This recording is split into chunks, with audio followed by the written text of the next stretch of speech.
When Logan Carter opened his apartment door at midnight, he never expected to find his best friend Mia standing there, mascara streaking her face, hands trembling, a backpack clutched to her chest like a shield. Behind her, through the thin walls, he could still hear the echo of shattering glass and violent cursing. "Can I stay here tonight?" she whispered. And in that moment, Logan knew their friendship was about to be tested in ways he never imagined. This is the story of the night everything changed. The night silence became survival, and safety became something worth fighting for. If you're watching from anywhere in the world, drop your city in the comments below and hit that like button. I want to see how far this story travels. Now, let me take you back to where it all began. Logan Carter had built his life on predictability. At 32, he'd learned that chaos was the enemy, especially when you were raising a kid alone. Every morning started the same way.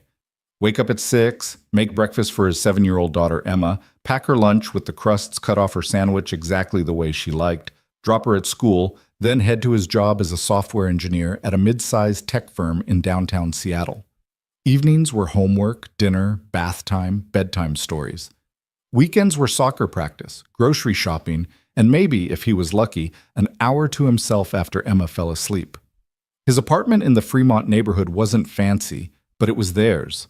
2 bedrooms, a kitchen just big enough for a small table, a living room where Emma's art projects covered every available surface. The building was old, built in the 70s with walls so thin you could hear your neighbors sneeze, but the rent was manageable. The landlord was decent, and the elementary school was only 3 blocks away. For Logan, that was enough. He'd stopped expecting more from life about 4 years ago, when Emma's mother, Jessica, had walked out. No big fight, no dramatic scene. She just left a note on the kitchen counter saying she couldn't do it anymore. Motherhood, marriage, Seattle, all of it. She needed to find herself, whatever that meant. The divorce papers came 2 months later, forwarded from an address in Santa Fe. She'd signed away custody without a second thought, and Logan had been on his own ever since. Most days, he was fine with it. Emma was thriving, bright, funny, endlessly curious about everything. She had his dark hair and his stubborn streak, but she had a lightness about her that he'd lost somewhere along the way. Raising her alone wasn't easy, but it gave his life purpose. Structure. A reason to keep the chaos at bay. Then Mia Bennett moved in next door, and Logan remembered what friendship felt like. They'd known each other since college. Both had attended the University of Washington. Both had been part of the same circle of friends who'd gradually drifted apart after graduation. Logan had married Jessica and started a family. Mia had moved to Portland for a graphic design job, dated a series of guys who never quite worked out, built a career creating brand identities for startups and small businesses. They'd kept in touch sporadically over the years, birthday messages on Facebook, the occasional text checking in, but life had pulled them in different directions. When Mia showed up at his door 6 months ago, asking if he knew of any available apartments in the building, Logan had been genuinely happy to see her.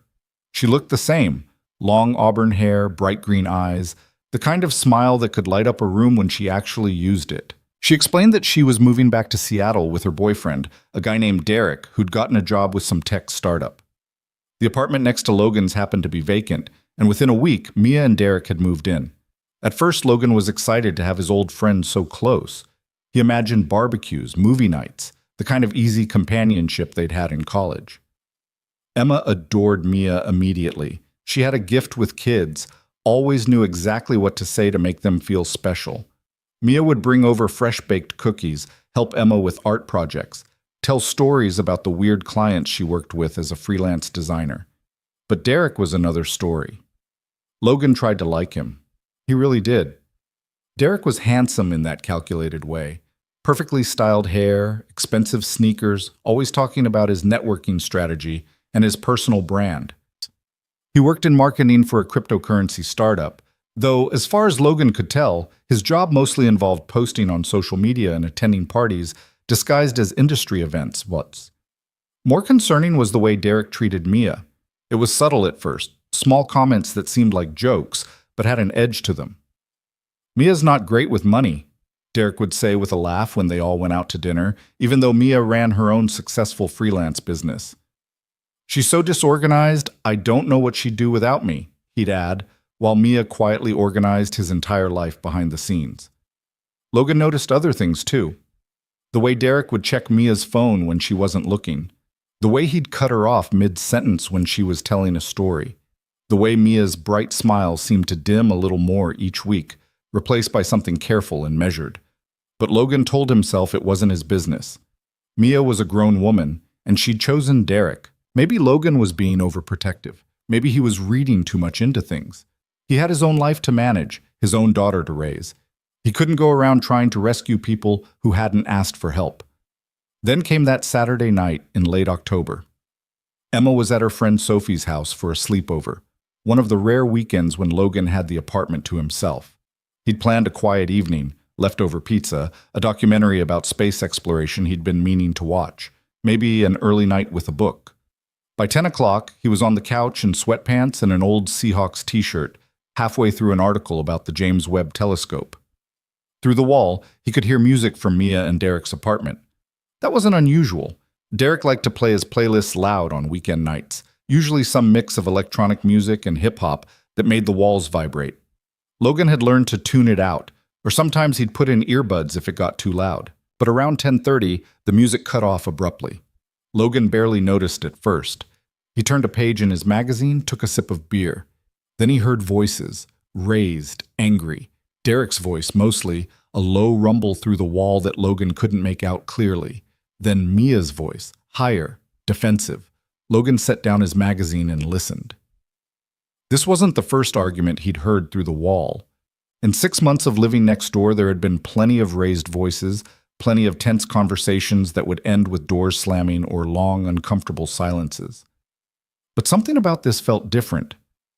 There was a sharpness to Derek's voice that made Logan's chest tighten. "You're always doing this." Derek's voice came through clearly now, loud enough that Logan could make out every word. "Always questioning me, always making me feel like I'm not good enough." Mia's response was quieter, harder to hear. Something about just wanting to talk, just trying to understand. "Understand what?" Derek shouted. "That you don't trust me? That you're constantly checking up on me like I'm some kind of criminal?" "I saw the messages, Derek." Mia's voice was stronger now, trembling but clear. "I saw what she sent you. I'm not crazy."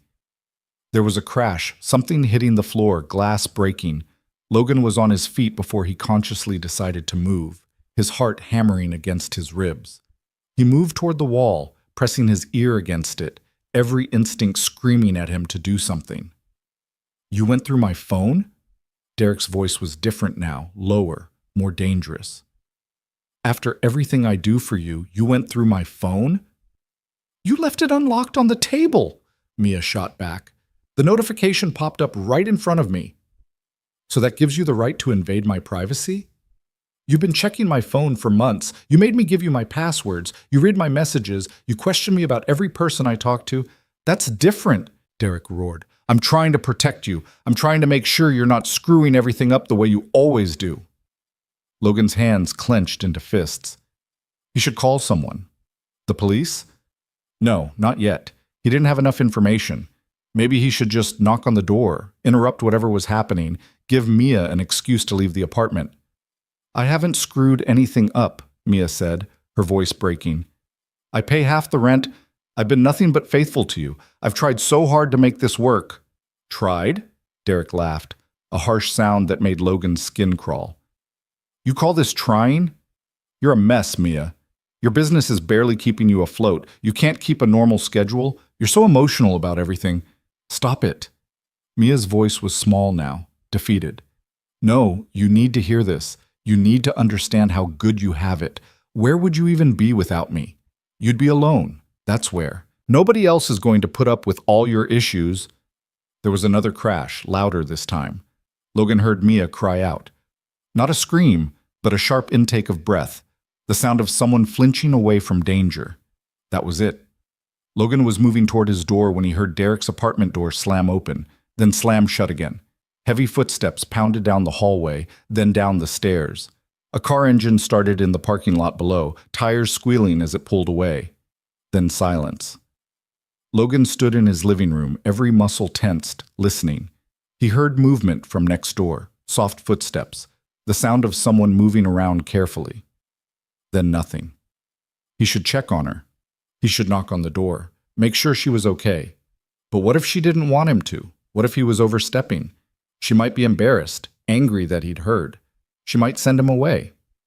While he was debating, he heard it, quiet sobbing, barely audible through the wall. The kind of crying someone does when they're trying desperately to stay silent, to not take up space even in their own grief. Logan made his decision. He opened his apartment door and stood in the hallway, looking at Mia's door. The hallway was empty, dimly lit by a single overhead light that flickered occasionally. He could hear the sobbing more clearly now. He raised his hand to knock, then hesitated. What would he even say? What could he possibly offer that would help? Before he could second-guess himself further, Mia's door opened. She stood in the doorway, and Logan's heart broke. Her face was streaked with mascara, eyes red and swollen. She wore leggings and an oversized sweatshirt, and she clutched a small backpack to her chest, like it was the only thing keeping her upright. Her whole body was trembling. For a moment, they just looked at each other. Logan saw the shame in her eyes, the humiliation of being seen like this. He saw the way she was trying to hold herself together, trying to find words that wouldn't come. "Can I stay here tonight?" she finally whispered. Logan didn't hesitate. "Of course." He stepped back, holding his door open wider. "Come in." Mia walked past him into his apartment, moving like someone in a dream. Logan closed the door behind her and locked the deadbolt. A small thing, but he saw the way her shoulders relaxed slightly at the sound. She stood in the middle of his living room, still clutching her backpack, looking lost. Logan guided her gently to the couch, the same couch he'd been sitting on just minutes ago when his biggest concern was whether to finish his beer. "Sit," he said softly. "I'll make some tea, or do you want something stronger?" Mia shook her head.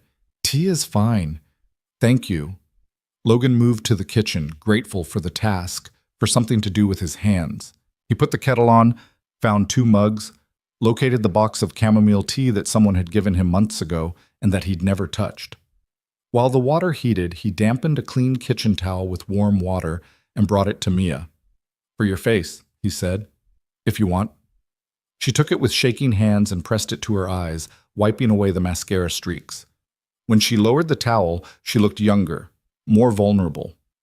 "I'm sorry," she said. "I didn't know where else to go." "Don't apologize." Logan sat down in the armchair across from her, giving her space. "You don't ever have to apologize for asking for help." The kettle whistled. Logan made the tea, added honey to both mugs even though he usually took his black, and brought them back to the living room. Mia wrapped her hands around the mug like she was trying to absorb its warmth. They sat in silence for a few minutes. Logan didn't push. He'd learned from raising Emma that sometimes people just needed quiet, needed time to gather themselves before they could speak. Finally, Mia took a shaky breath. "I bet you heard some of that." "Yeah," Logan admitted. There was no point in lying. "The walls are pretty thin." She laughed, but it came out as a sob. "I'm so embarrassed." "You have nothing to be embarrassed about." "I do, though." She set down her mug, her hands twisting together in her lap. "I should have left months ago. I knew it wasn't right. I knew he was—" She stopped, swallowing hard. "But I kept telling myself it would get better, that I was overreacting, that I was the problem." Logan felt anger rising in his chest, but he kept his voice calm. "You're not the problem, Mia." "He checks my phone constantly," she said, the words starting to pour out now. "He has all my passwords. He questions me about every person I talk to, every client meeting I have, everywhere I go. He says it's because he loves me, because he wants to protect me. But it doesn't feel like love. It feels like I'm being watched all the time, like I can't breathe." She looked up at Logan, her eyes desperate. "Am I crazy? Is that normal?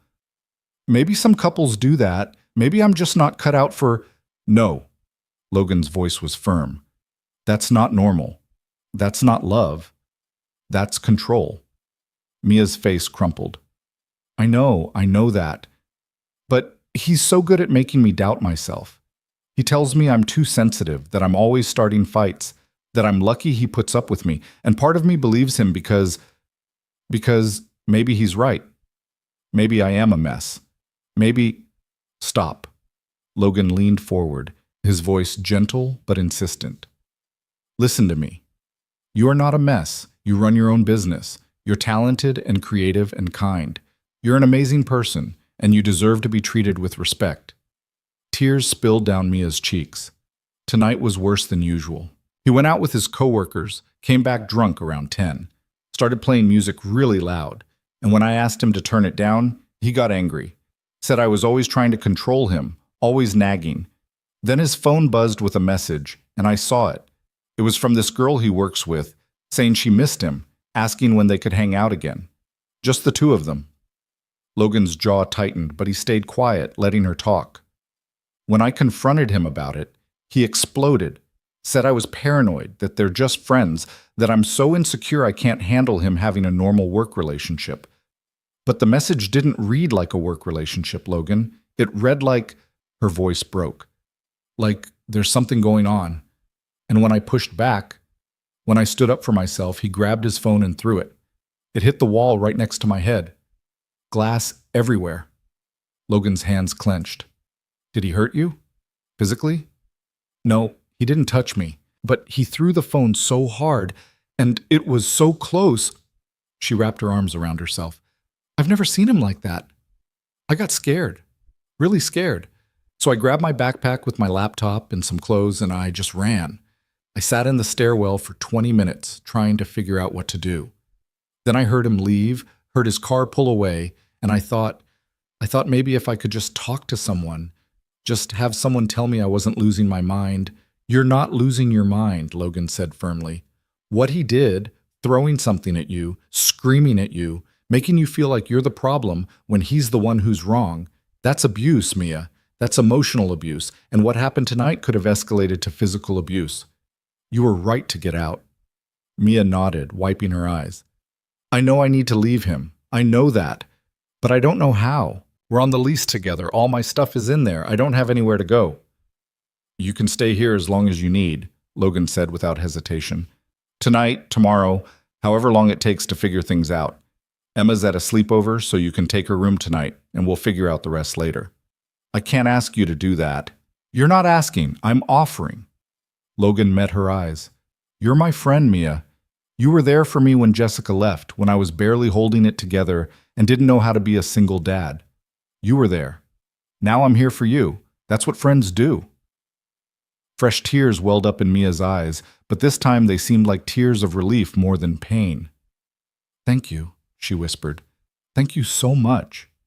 Logan stood up. Come on, let me show you where everything is. You can take a shower if you want. Get into some comfortable clothes. I'll put fresh sheets on Emma's bed. He led her down the short hallway to Emma's room, which was decorated with posters of astronauts and planets. Logan quickly stripped the bed and remade it with clean sheets from the linen closet, while Mia stood in the doorway, watching. Bathroom's right across the hall, he said. Towels are in the cabinet. There's shampoo, soap, whatever you need. And if you want something to sleep in, I can grab you a t-shirt and some sweatpants.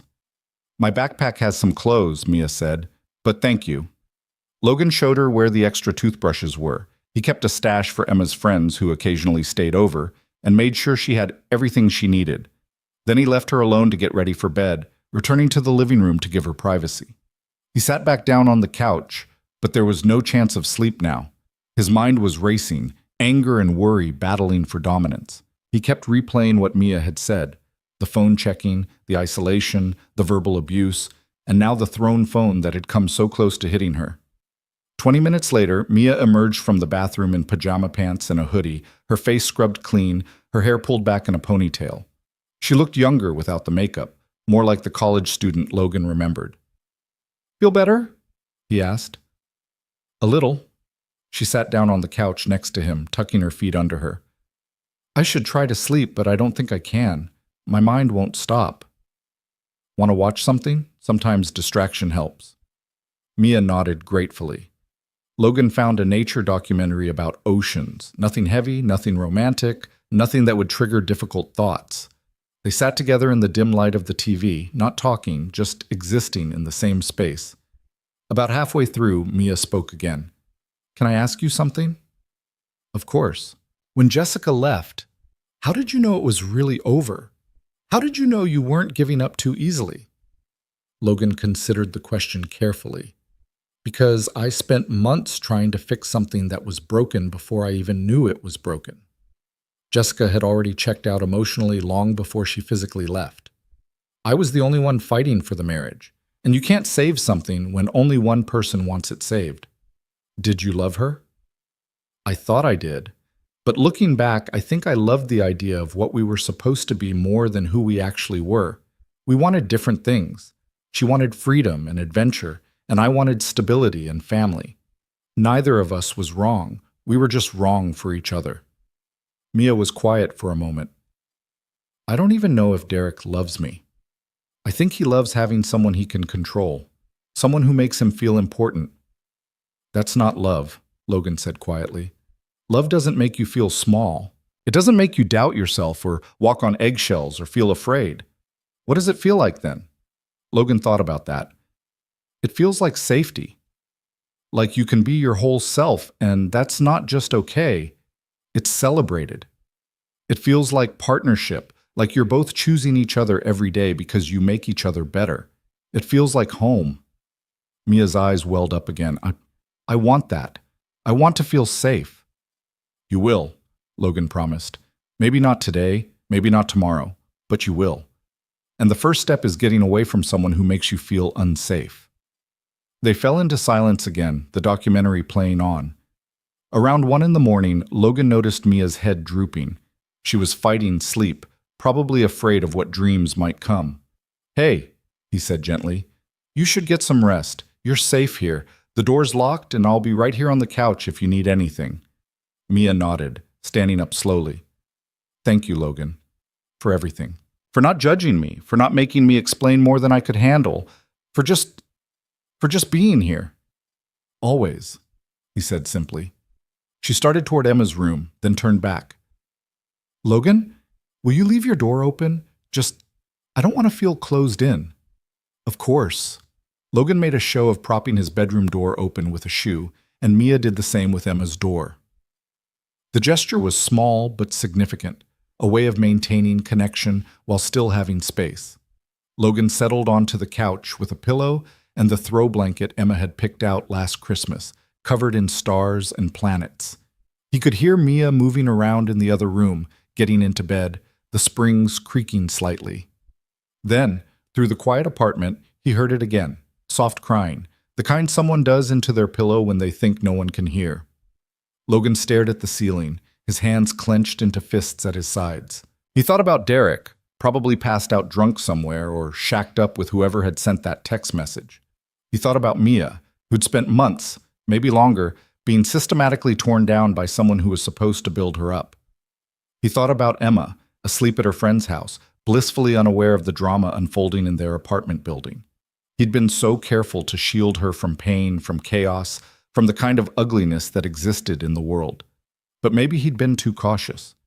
Maybe he'd been so focused on keeping his own life stable that he'd ignored what was happening right next door. Not anymore. Mia had asked for help, and Logan was going to make sure she got it.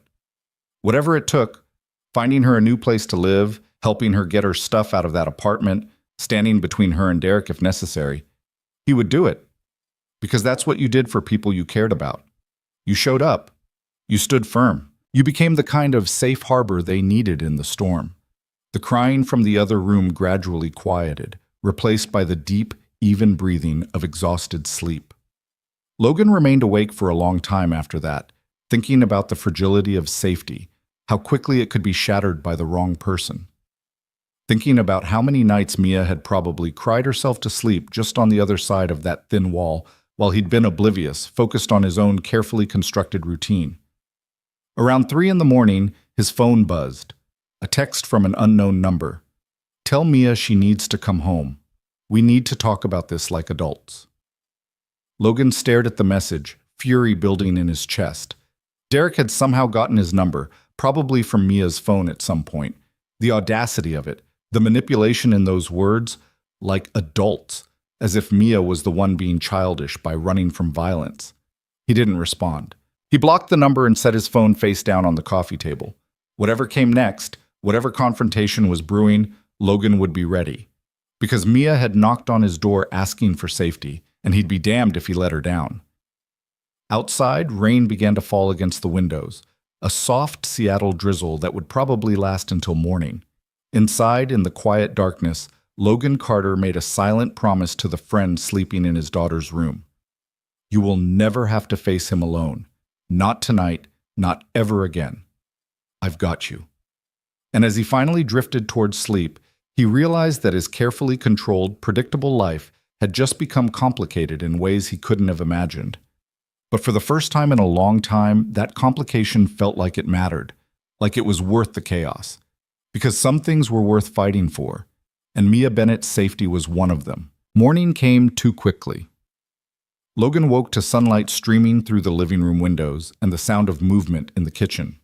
For a disoriented moment, he forgot where he was, why he was on the couch instead of in his bed. Then it all came rushing back. Mia's tear-streaked face, the sound of shattering glass through the wall, Derek's venomous words. He sat up, his back protesting from a night on the couch, and saw Mia standing at the stove. She'd found the coffee maker and was pouring herself a cup, moving quietly like she was trying not to wake him. She wore the same hoodie from last night, her hair still pulled back, and in the morning light she looked fragile in a way that made Logan's chest ache. "Hey," he said softly. Mia jumped slightly, then turned with an apologetic smile. "I'm sorry, I didn't mean to wake you. I couldn't sleep anymore, and I thought maybe coffee would help." "You didn't wake me." Logan stood, stretching. "Want me to make some breakfast?" "You don't have to do that." "I know I don't have to, but Emma's not coming home until noon, and I make a pretty decent omelet." He moved into the kitchen, gently taking over. "Sit. Let me do this." Mia settled at the small kitchen table, wrapping her hands around her coffee mug. Logan pulled eggs, cheese, and vegetables from the refrigerator, falling into the familiar rhythm of cooking. It gave him something to focus on besides the exhaustion etched into Mia's face. "Did you sleep at all?" he asked. "A few hours. I kept waking up thinking I heard—" She stopped, shaking her head. "Sorry, I'm being paranoid." "You're not being paranoid. You went through something traumatic last night." Logan cracked eggs into a bowl, whisking them together. "It's going to take time to feel safe again." Mia was quiet for a moment, watching him cook. "Has Derek tried to contact you?" Logan hesitated, then decided honesty was better than protection. "He texted me around 3 in the morning, said you needed to come home so you could talk like adults." I blocked the number. Mia's hands tightened around her mug. "He probably got your number from my phone months ago. He goes through my contacts, memorizes numbers of anyone he thinks might be a threat." "A threat to what?" "To his control over me." She said it matter-of-factly, like she'd come to terms with this truth sometime in the dark hours of the night. That's what last night made me realize. It's not about love or jealousy or protection. It's about control. About making sure I don't have anyone else I can turn to. Logan poured the eggs into the heated pan, adding cheese and diced peppers. "Has he isolated you from other friends?" "Gradually, yeah. At first it was subtle. He'd make comments about how my college friends were bad influences, or how my coworkers were unprofessional. Then he'd pick fights whenever I made plans with anyone. It was easier to just stop making plans." Mia's voice was steady, clinical, like she was analyzing someone else's relationship. "I didn't even realize it was happening until I looked up one day and realized you were the only person in Seattle I still talk to regularly, and that's only because you live next door, and he couldn't really stop me from running into you." "What about your family?" "My parents are in Florida. We talk on the phone every couple weeks, but Derek's usually hovering nearby, listening to every word. I've learned to keep the conversations light, superficial. My cousin Jenna is in Portland. She's the only one who's really pushed back, asked me if everything's okay. I kept telling her I was fine." Mia looked down at her coffee. "I wasn't fine." Logan plated the omelets and brought them to the table, sitting down across from her. "You're fine now, though. Or you will be." Mia picked up her fork but didn't eat right away. "I need to call Jenna. She's been telling me for months that Derek was bad news, that I should leave. I should have listened." "You're listening now. That's what matters." They ate in silence for a few minutes. Logan watched Mia push food around her plate, taking small bites like she had to force herself to eat. He recognized the behavior. Emma did the same thing when she was anxious about something. I have to go back to the apartment eventually, Mia said finally, to get my things, my work equipment, my clothes, all my design files. Everything's there. We'll figure it out. But not today. Today you just breathe and give yourself time to process. I can't afford to wait too long. I have client deadlines, projects I need to finish. Do you have your laptop? Mia nodded. It's in my backpack, and most of my files are backed up to the cloud so I can access them, but I need my external hard drives, my drawing tablet, my reference materials. Make a list, Logan said. Everything you absolutely need right away.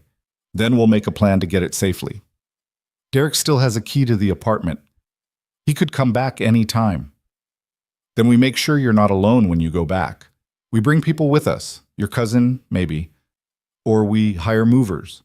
We do it during the day when there are witnesses. We make it quick and efficient. Logan met her eyes.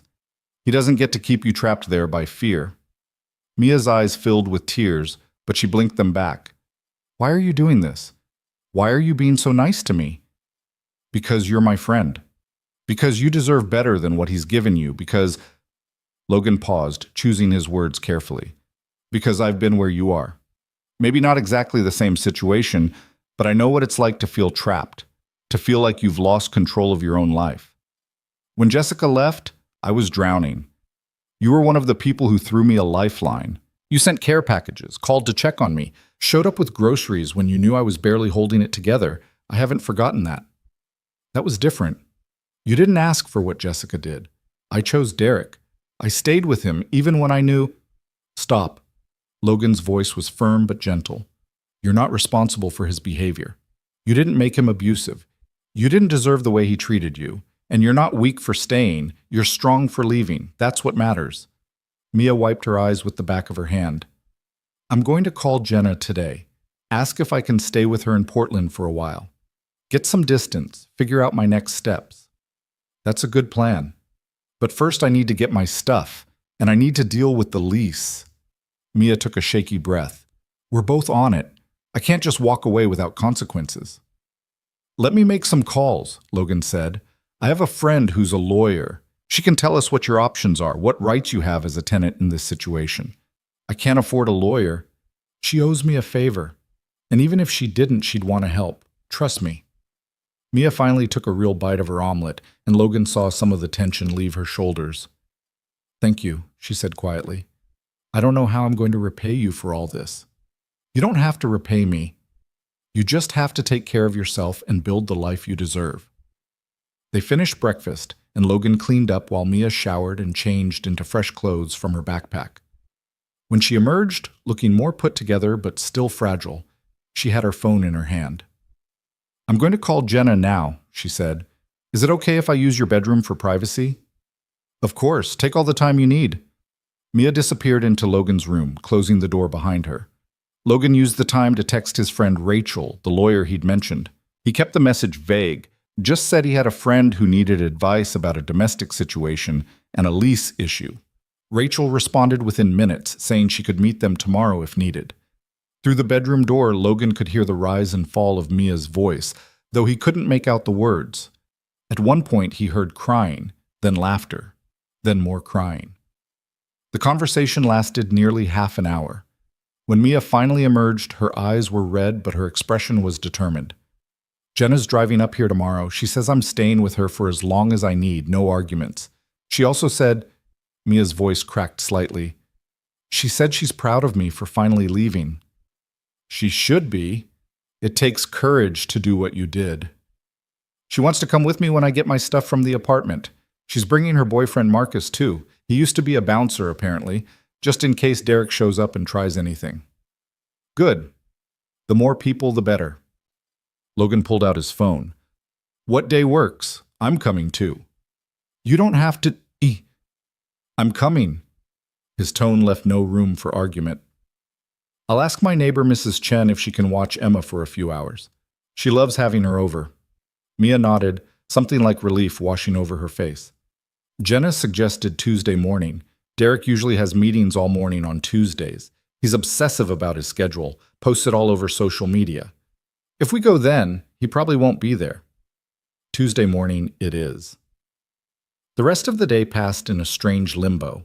Logan picked up Emma from her sleepover, and when she bounded into the apartment full of energy and stories, he pulled her aside and explained, in age-appropriate terms, that Mia was staying with them for a little while because she needed help. Emma, with the uncomplicated kindness of children, simply asked if that meant Mia could help her with the watercolor painting she'd been working on. Mia, for her part, seemed grateful for the distraction. She spent the afternoon with Emma, mixing paints and talking about color theory while Logan worked on his laptop, catching up on emails and work tasks he'd let slide. Every so often he'd glance over and see Mia laughing at something Emma said, and he'd feel a fierce protectiveness surge through him. That evening, after Emma was asleep, Logan and Mia sat in the living room again. She'd spent the day making lists, things she needed from the apartment, clients she needed to contact, steps she needed to take to untangle her life from Derek's. "I've been thinking about the lease," she said, staring at the notepad in her lap. "I've paid my half of the rent for the last 6 months. I have bank statements proving it. If I leave and he can't cover the full amount, that's his problem, right?" "That's a question for Rachel, but probably yes, especially given the circumstances. I documented some of tonight, you know." Mia's voice was quiet. "After I ran out before I came to your door, I took pictures of the broken phone, the glass on the floor, the hole in the wall where it hit. I don't know if that helps legally, but that's smart, really smart. Jenna told me to document everything from now on, every text, every call, every interaction. She said guys like Derek don't just let go easily." Logan felt a chill run down his spine. "Has he tried to contact you today?" 17 times. Mia held up her phone, showing him the call log. "I haven't answered. He's left voicemails too. I haven't listened to them yet. I'm not ready." "You don't have to listen to them. You don't owe him anything." "Part of me wants to, though. Part of me wants to hear if he's sorry, if he's—" She stopped herself. "That's stupid, isn't it? He's not sorry. He's just angry that he lost control." "It's not stupid. It's human. You spent months with him, and some part of you still wants to believe he's capable of change." "But Mia—" Logan leaned forward, making sure she was looking at him.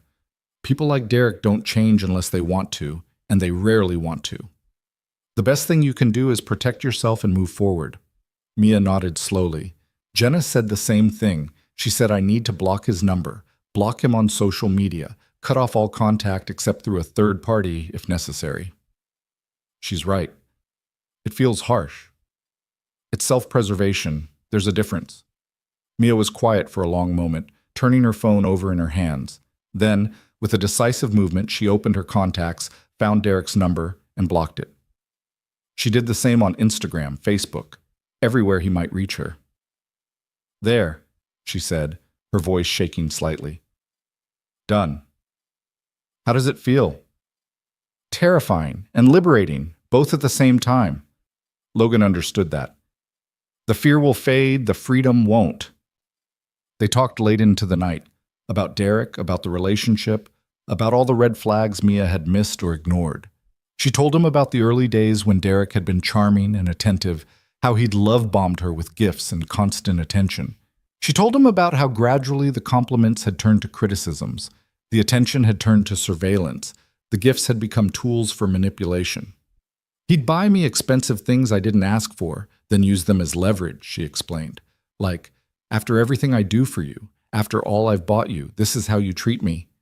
It made me feel guilty for being unhappy. "That's classic manipulation," Logan said, "making you feel like you owe him for basic decency." "I know that now, but in the moment it was so confusing. He'd be cruel, then apologize with grand gestures, and I'd think maybe I was being too hard on him. Maybe I was the problem." "You weren't the problem. You were never the problem." Around midnight, Mia finally went to bed in Emma's room again.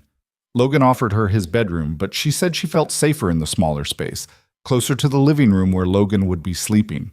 He understood. After months of feeling unsafe, she needed to create whatever sense of security she could find. Logan settled onto the couch, but sleep didn't come easily.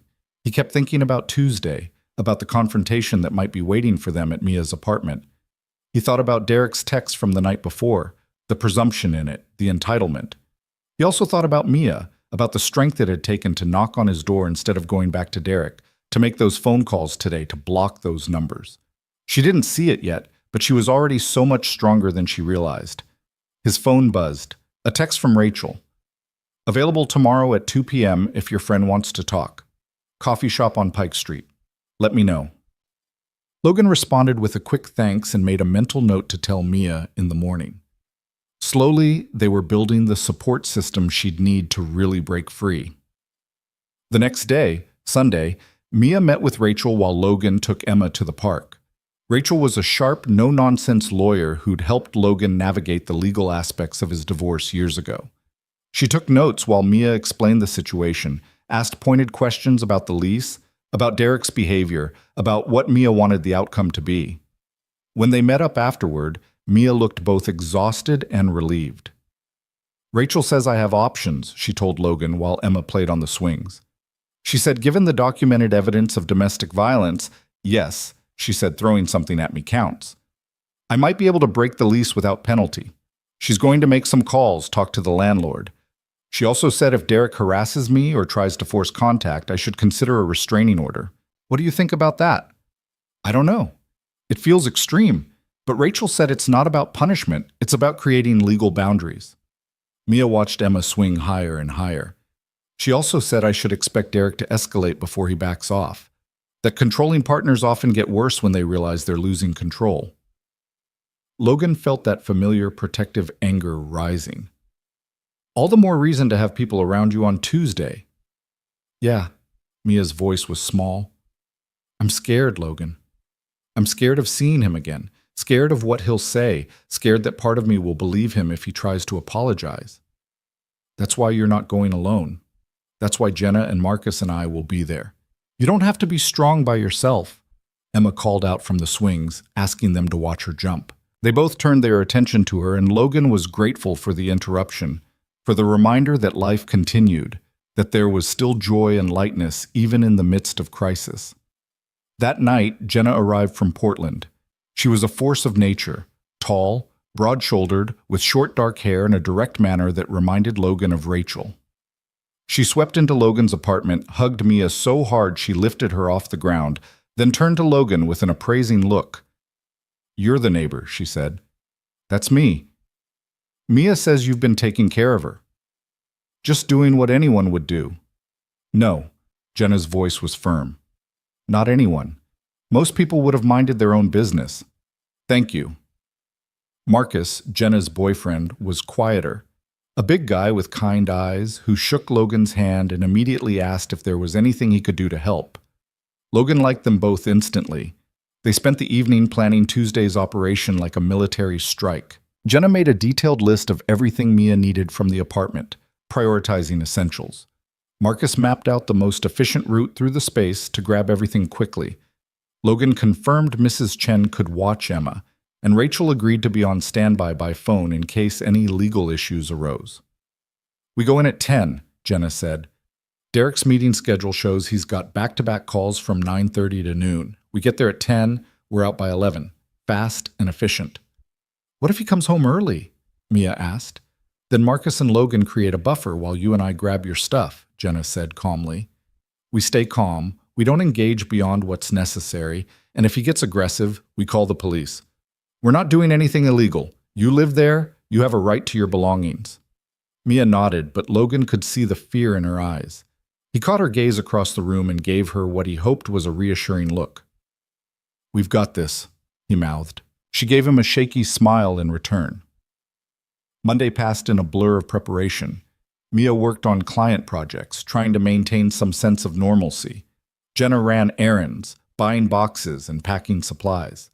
Marcus and Logan moved furniture in Logan's apartment to make room for Mia's things temporarily until she could figure out longer-term plans. That evening, as they were finishing dinner, Mia's phone rang from an unknown number. She stared at it, frozen. Don't answer it, Jenna said immediately. It might be a client. Let it go to voicemail. If it's a client, they'll leave a message. The call went to voicemail. 30 seconds later, Mia's phone chimed with a new message. She put it on speaker. Derek's voice filled the room, and Logan felt every muscle in his body tense. Mia, baby, Please call me back. I know you're upset, and you have every right to be. I was drunk. I was stupid. I said things I didn't mean. But we can work through this. We always work through things. Just come home and let's talk about this like adults. I love you. Please call me back." The message ended. Mia sat completely still, her face pale. "Classic abuser playbook," Jenna said flatly. "Minimize the violence, blame the alcohol, promise change, profess love. Don't fall for it, Mia." "I'm not," Mia said, but her voice wavered. "I'm not going back. Hearing his voice, I know." Jenna moved to sit next to her cousin, taking her hand. "It's hard. But you know what he's doing. You know this is manipulation." Mia nodded, squeezing Jenna's hand. "Save it," she said finally.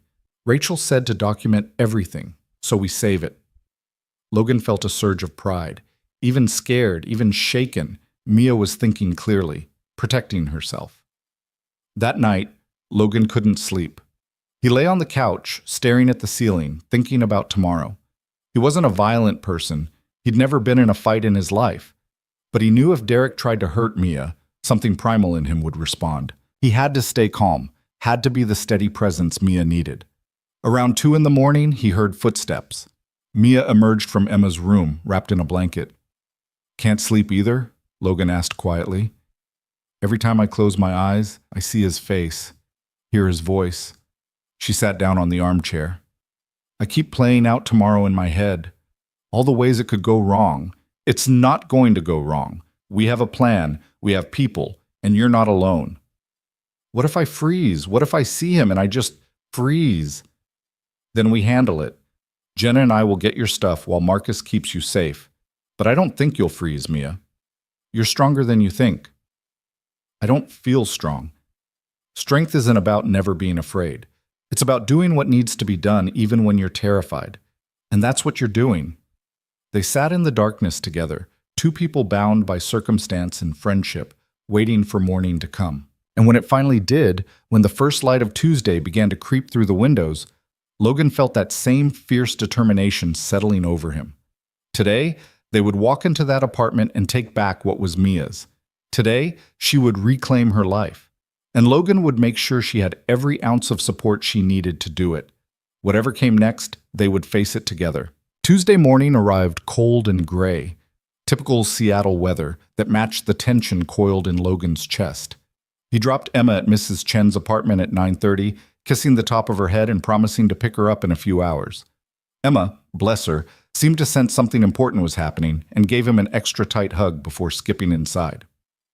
When Logan returned to his apartment, Jenna, Marcus, and Mia were already preparing. Mia looked pale but composed, dressed in jeans and a sweater, her hair pulled back in a practical ponytail. She'd barely touched the toast Logan had made for breakfast, and her hands trembled slightly as she checked her phone one more time. "His last Instagram story was posted 20 minutes ago," she said, showing them Derek's account. "He's in his home office on a video call. Background looks like the apartment." "So he's there," Jenna said grimly. "We knew that was a possibility." "We stick to the plan," Marcus added, his deep voice calm and steady. "We go in, we're polite but firm, we get what we need, and we leave. If he escalates, we don't engage.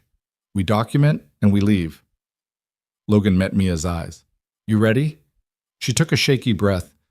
"No, but I'm doing it anyway." They drove in Marcus's SUV, which had enough cargo space for boxes and bags.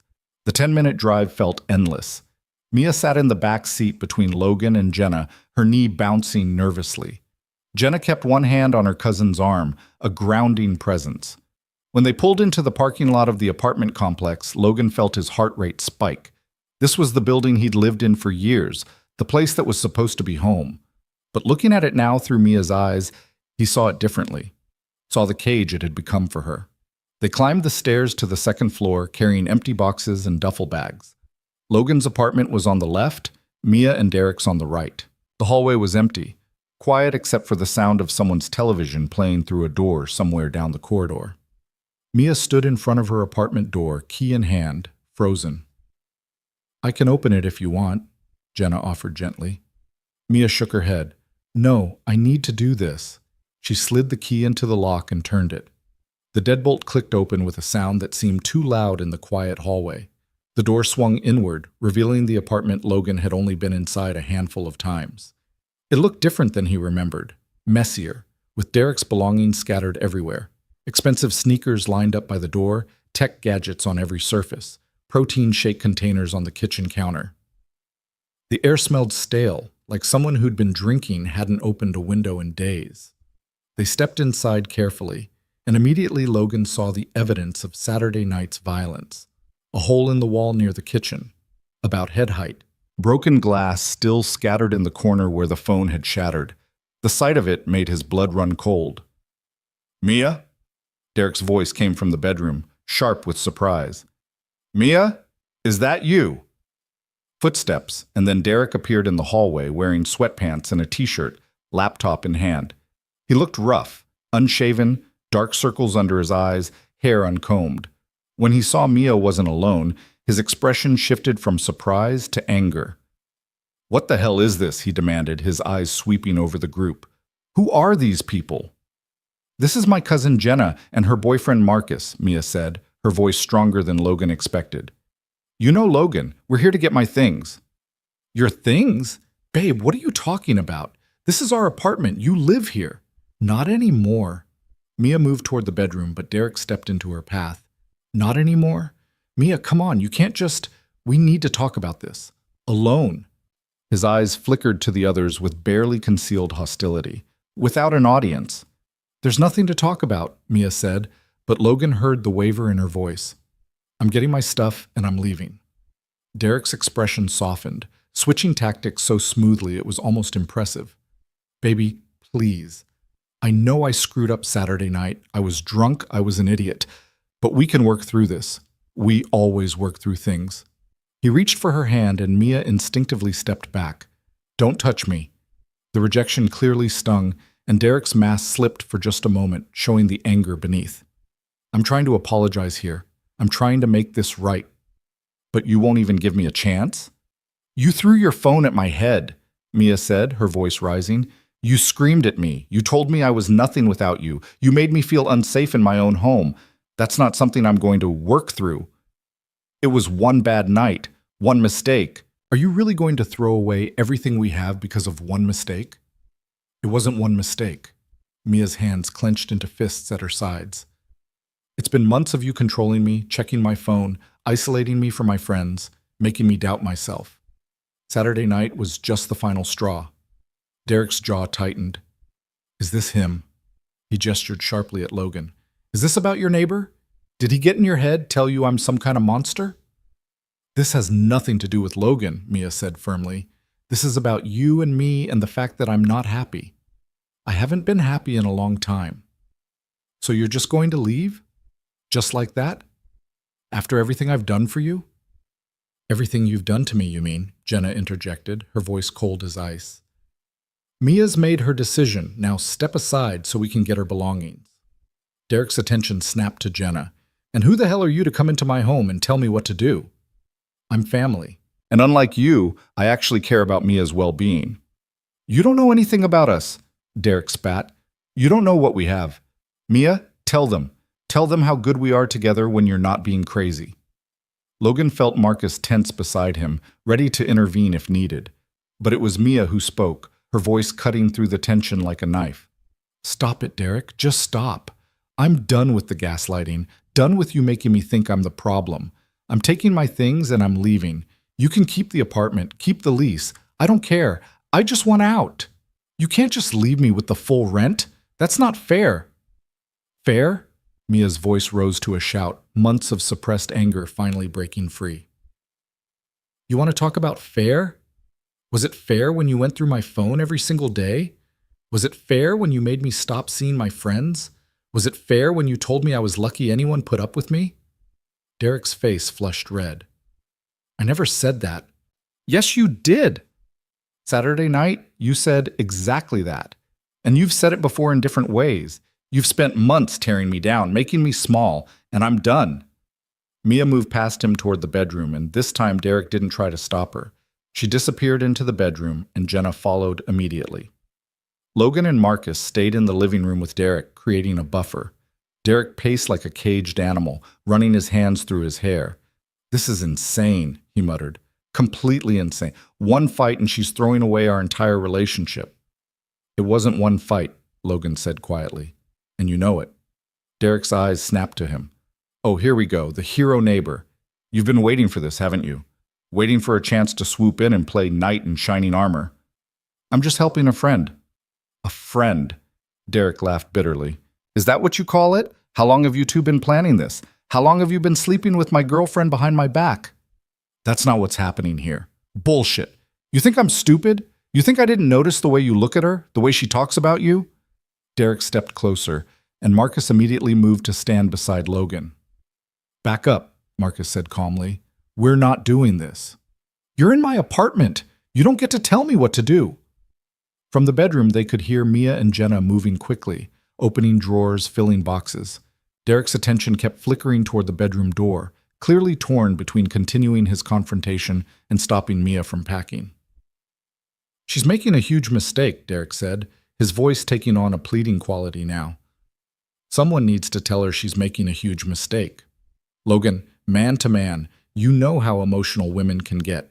She's not thinking clearly right now. She just needs some time to calm down." Logan felt disgust rise in his throat.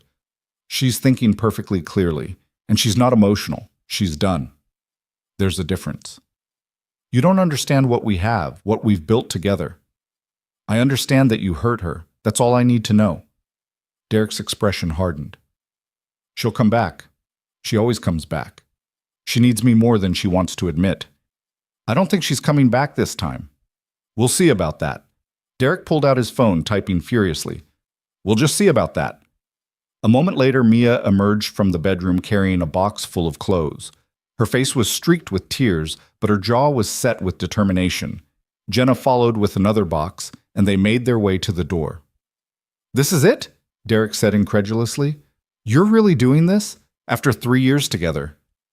Mia paused at the door, turning to look at him one last time. 3 years of my life I'll never get back. 3 years of trying to be enough for someone who made me feel like I never was. I'm done trying, Derek. I'm done shrinking myself to fit into your idea of who I should be." "You'll regret this," Derek said, and there was something dark in his tone that made Logan's skin crawl. "You think you're going to be fine without me? You think anyone else is going to want damaged goods?" Jenna stepped between them. "That's enough. We're leaving now." They made 2 more trips, loading boxes into Marcus's SUV while Derek watched from the apartment doorway, his expression unreadable. On the 3rd trip, Mia went straight to her small office space in the corner of the living room, unplugging her computer equipment with shaking hands. "You can't take the desk," Derek said. "I bought that desk." "I'm not taking the desk. I'm taking my computer, my tablet, my hard drives, all the things I bought with my own money for my business." "Your business," Derek laughed harshly. "Your little hobby that barely makes rent." "My business that has supported half this household for the last year while you were between opportunities," Mia shot back. "My business that you belittled every chance you got." She gathered her equipment carefully, and Logan helped her carry it out. As they were loading it into the car, Derek appeared in the parking lot. "Mia, wait, please." His voice cracked. "Can we just talk, just the 2 of us, for 5 minutes?" Mia looked at Jenna, who shook her head firmly. "Not a good idea." "I'm not going to hurt her," Derek protested. "I just want to talk." "Is that really too much to ask?" Mia took a deep breath. "You can say whatever you need to say right here, with witnesses. I'm not going anywhere alone with you." Derek's face crumpled, and for a moment he looked genuinely devastated. "How did we get here? How did we go from planning a future together to this?" "We got here because you made me afraid," Mia said softly. "We got here because love isn't supposed to feel like control. And I finally realized that what we had wasn't love at all. It was love. It is love. I love you, Mia. I know I'm not perfect. I know I have issues, but I love you. Love doesn't throw things. Love doesn't scream. Love doesn't make the other person feel worthless."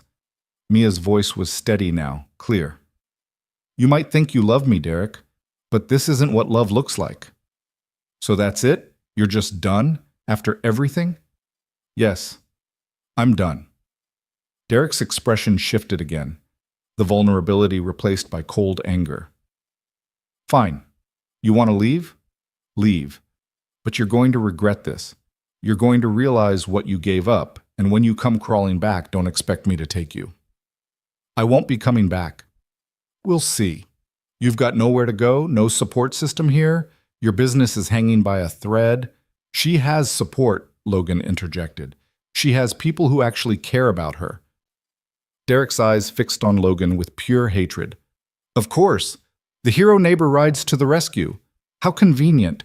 How long have you been waiting for this, Logan? How long have you been circling, waiting for your chance? Derek, stop, Mia said wearily. There's nothing between Logan and me except friendship. This isn't about him. This is about us, and the fact that us is over. You're making a mistake, Derek said, his voice low and threatening. A huge mistake.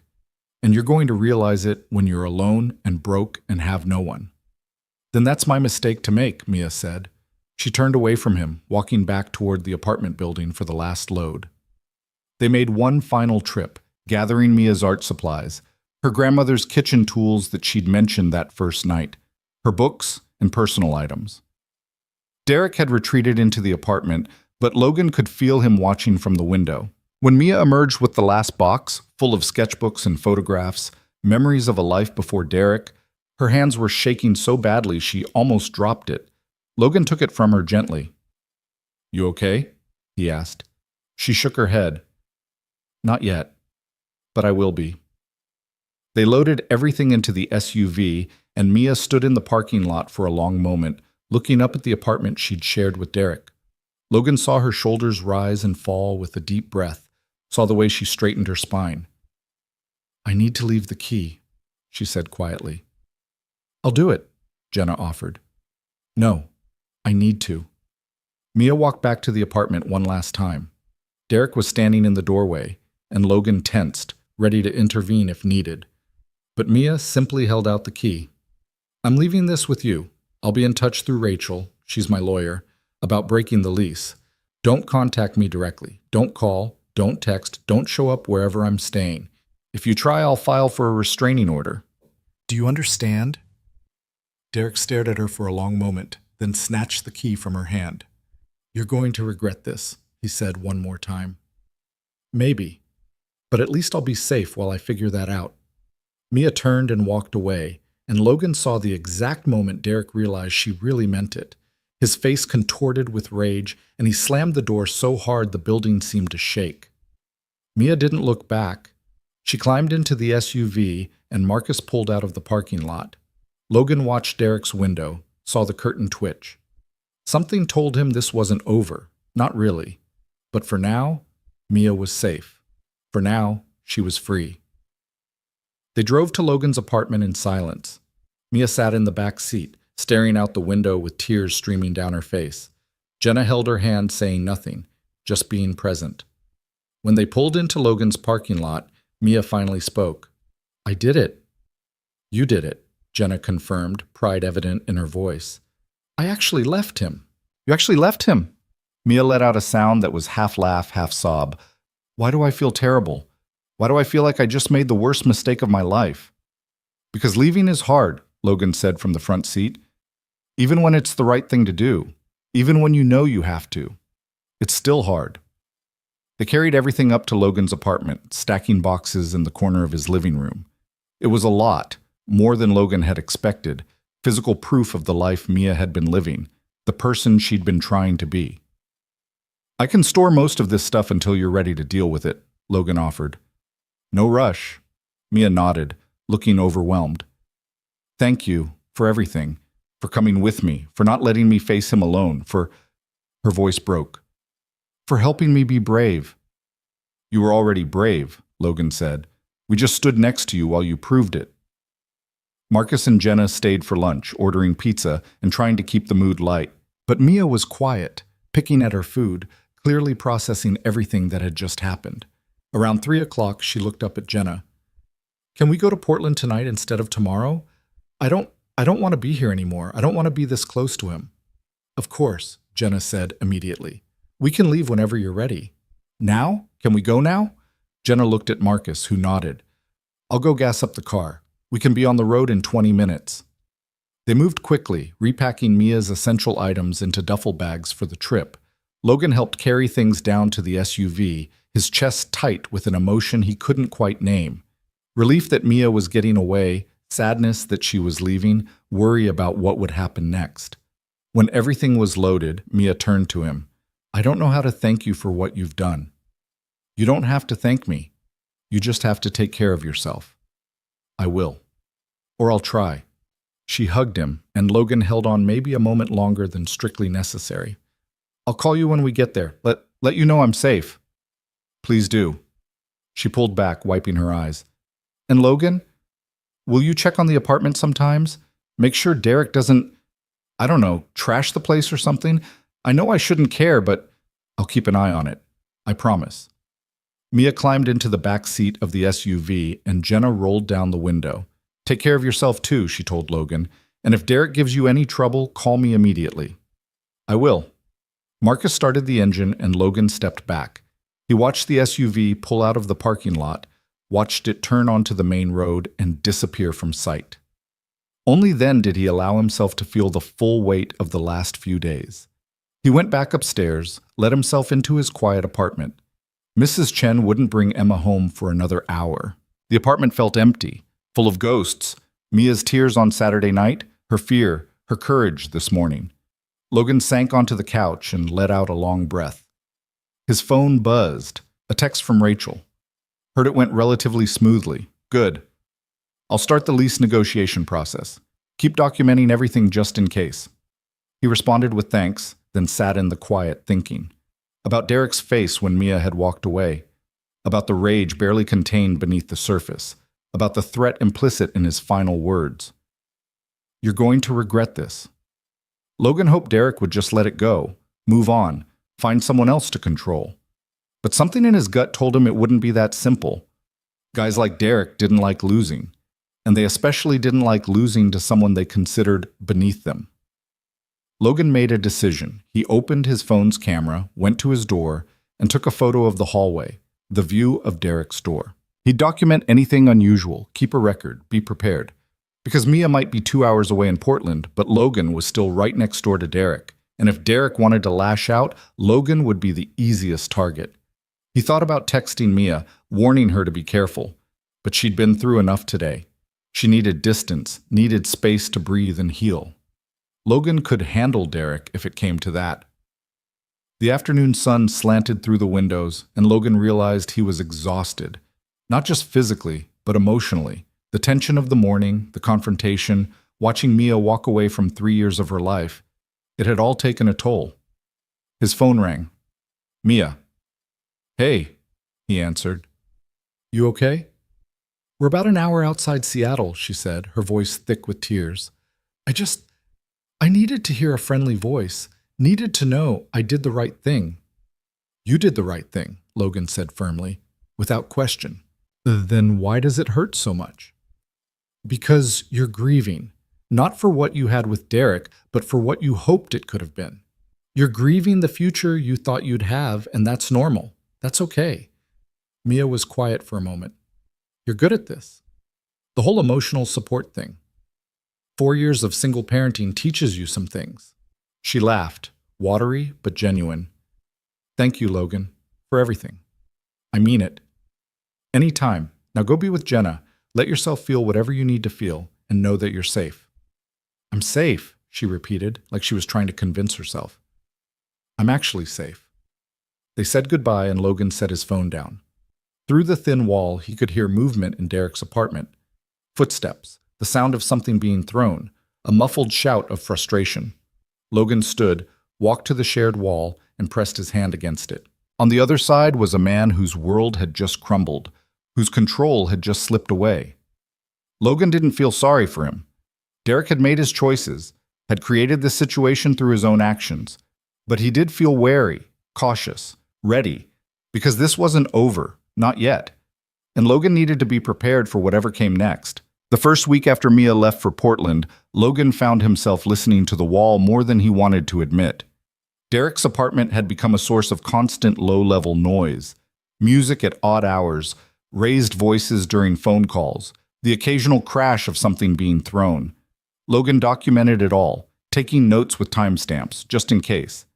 Emma noticed the change in their neighbor's behavior too.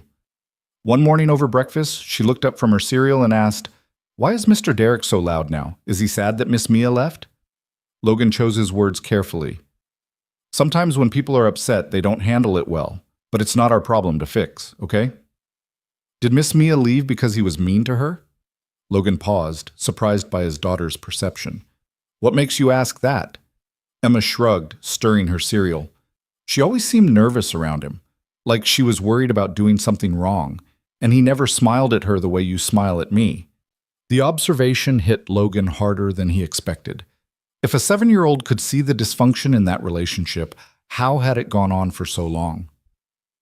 "Yeah, sweetie, he wasn't treating her the way she deserved, so she decided to leave and be somewhere safer."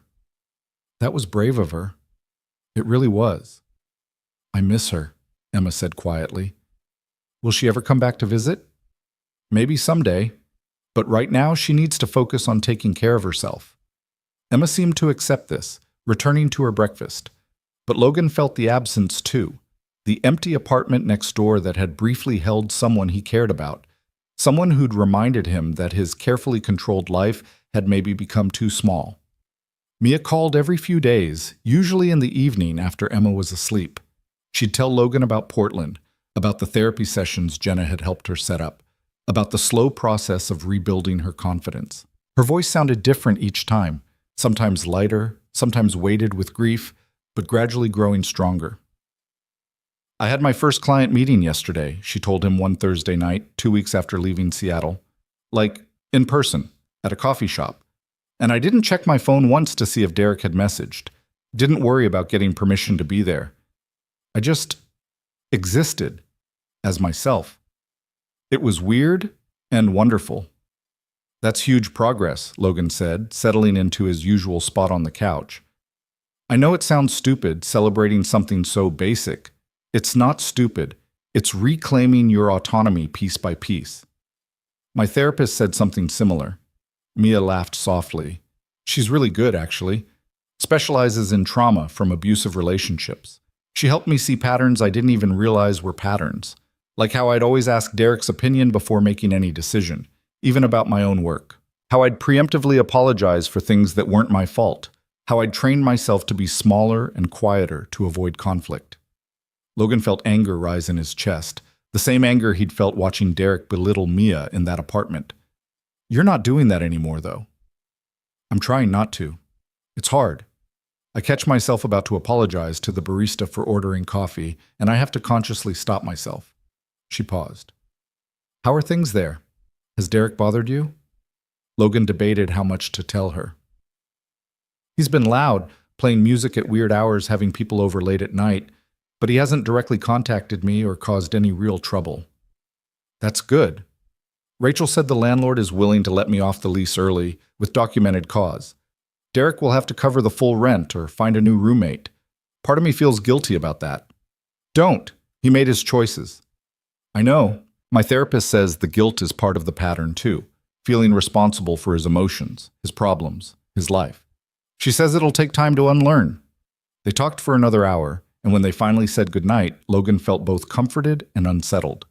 Comforted because Mia was clearly doing better, finding her footing. Unsettled because he missed having her close, missed the easy friendship they'd rediscovered before Derek had poisoned it. The next morning, Logan found a note taped to his door. Just 4 words in Derek's aggressive handwriting. "This is your fault." Logan took a photo of it, sent it to Rachel, then threw it away. He didn't respond, didn't engage. That's what Derek wanted. A reaction, a confrontation, something to justify his anger. But 3 days later, Logan came home from work to find his car keyed. A long scratch down the driver's side, deliberate and deep. He stood in the parking lot, staring at the damage, fury and frustration warring inside him. Mrs. Chen appeared at his elbow, her small frame radiating indignation. "I saw who did it," she said without preamble. "That angry man from upstairs, Derek. He came down around lunchtime, looked around like he was checking for witnesses, then took his keys to your car. I called the police, but they said without video evidence, it's just he said, she said. Logan closed his eyes, forcing himself to stay calm. Thank you for calling them anyway, Mrs. Chen. That boy is troubled, she said firmly. Ever since the nice girl left, he's been acting crazy. Yelling at all hours, slamming doors. You should be careful, Logan. Men like that, when they lose control of one thing, they look for something else to control. Her words echoed in Logan's head as he documented the damage, filed a police report, and called his insurance company. He texted Rachel photos of everything, and she responded immediately. This is harassment. Document everything. If it continues, we can file for a restraining order. Logan didn't tell Mia. She was doing so well in Portland, making real progress. She didn't need to know that Derek was lashing out at the person who'd helped her escape. This was Logan's problem to handle. But that night, as he lay on the couch trying to sleep, he heard Derek's door open. Footsteps in the hallway, deliberately loud. Then silence. Logan got up, looked through his peephole, and saw Derek standing in the hallway, staring at Logan's door. Logan didn't open it. He just stood there, watching through the tiny circle of glass, until Derek finally walked away, muttering something Logan couldn't make out. The next morning, Logan took Emma to school, then stopped by the building manager's office. He explained the situation, carefully, factually, with photos and documentation. The manager, a tired-looking woman named Patricia, listened with increasing concern. I can't evict him without cause, she said finally. But I can talk to him, give him a warning about the noise complaints, and I'll install a security camera in the hallway. If he's harassing you, we need evidence. Thank you. I appreciate that. Patricia studied him for a moment. You helped that girl get away from him, didn't you? Mia? Logan nodded. Good, she said firmly. I heard them fighting through these thin walls more times than I can count. I always wondered when she'd finally leave. I'm glad she had someone looking out for her. The security camera went up that afternoon, a small black dome in the hallway ceiling. Logan felt a measure of relief seeing it there. At least now there would be evidence if Derek tried anything else. But Derek seemed to sense the camera's presence. His harassment became more subtle. He'd run his washing machine at 2 a.m, the vibration traveling through the walls and waking Logan. He'd blast music for exactly 30 minutes, just under the time frame that would warrant a noise complaint, then shut it off. He'd park his car so close to Logan's that Logan could barely open his driver's side door. It was petty, calculated, and exhausting. Logan found himself constantly on edge, waiting for the next small violation, the next passive-aggressive attack. 3 weeks after Mia left, she called with news that made Logan's chest tighten with an emotion he didn't want to examine too closely. I got a job offer, she said, excitement clear in her voice. A design firm here in Portland. It's full-time with benefits, which means steady income and health insurance. Real stability for the first time in years. Mia, that's amazing. Congratulations. Thank you. I start in 2 weeks. She paused. It means I'm staying in Portland, like really staying. I'm signing a lease on my own apartment this weekend. 1 bedroom, nothing fancy, but it's mine. All mine. Logan felt happiness for her warring with something that felt uncomfortably like loss. That's exactly what you need. A fresh start. It is. But Logan, her voice softened. I'm going to miss Seattle. I'm going to miss you and Emma. You guys became family to me, you know? You're family to us too. Will you come visit? Once I'm settled? I want Emma to see my new place, want you to meet Jenna properly, when everything isn't so crisis mode. Of course, we'd love that. They talked logistics, when she might come back to Seattle to handle the last of her lease issues, how the therapy was going, the details of her new job. And underneath it all, Logan felt the shift happening.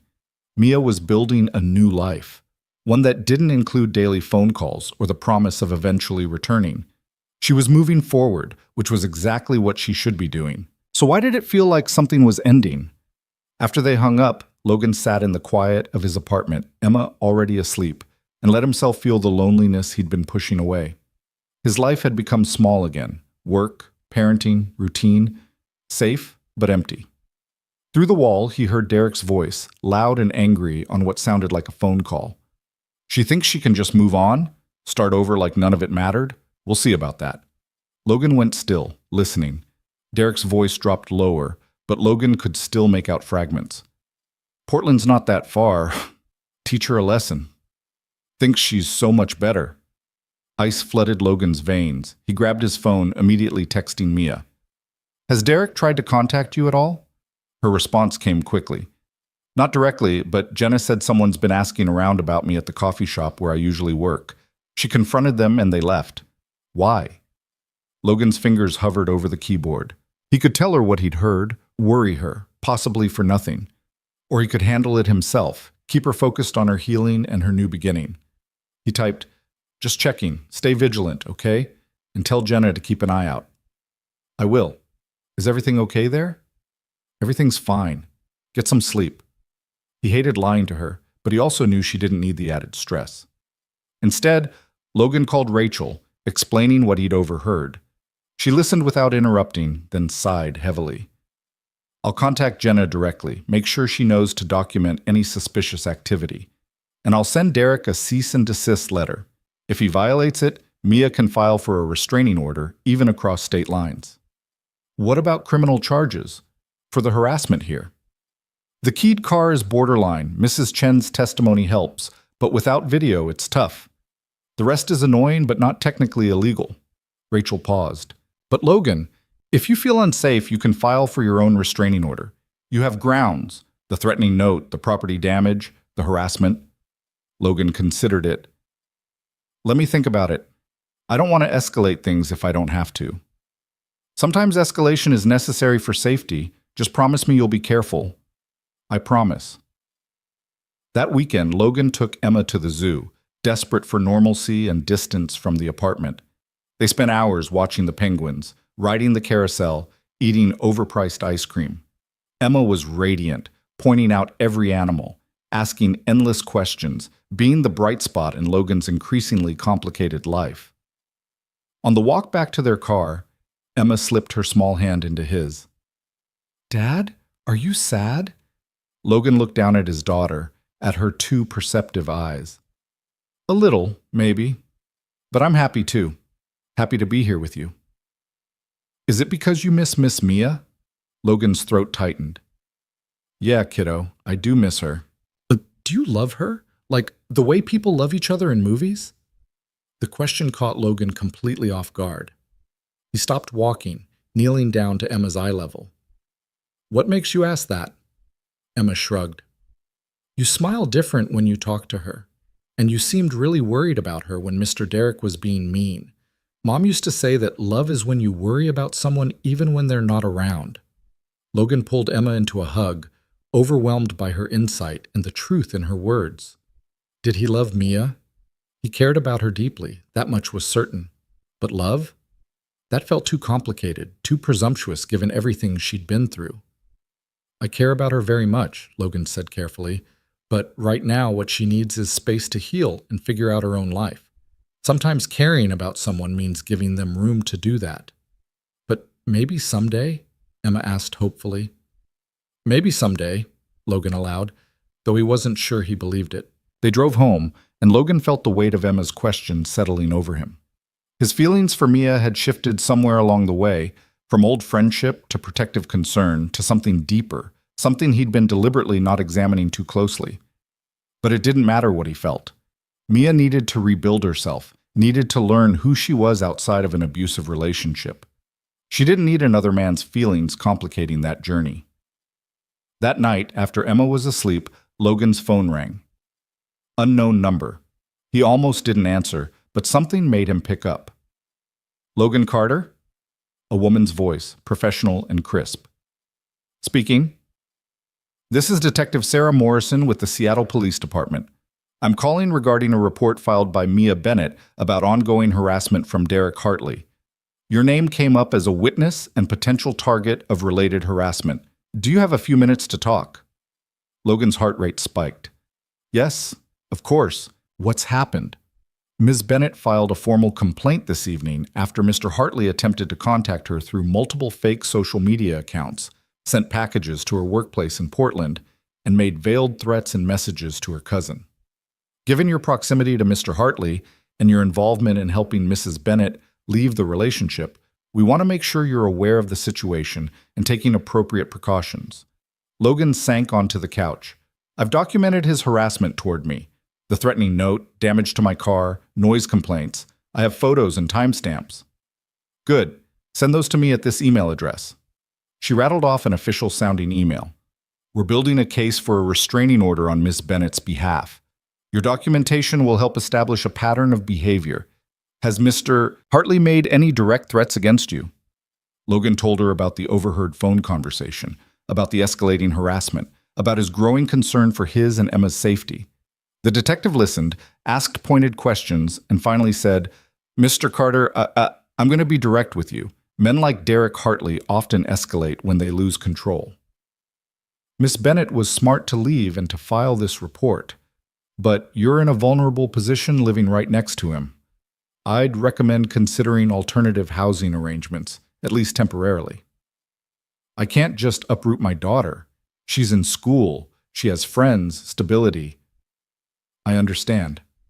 But if Mr. Hartley decides to escalate further, your daughter could be caught in the crossfire. Just something to think about.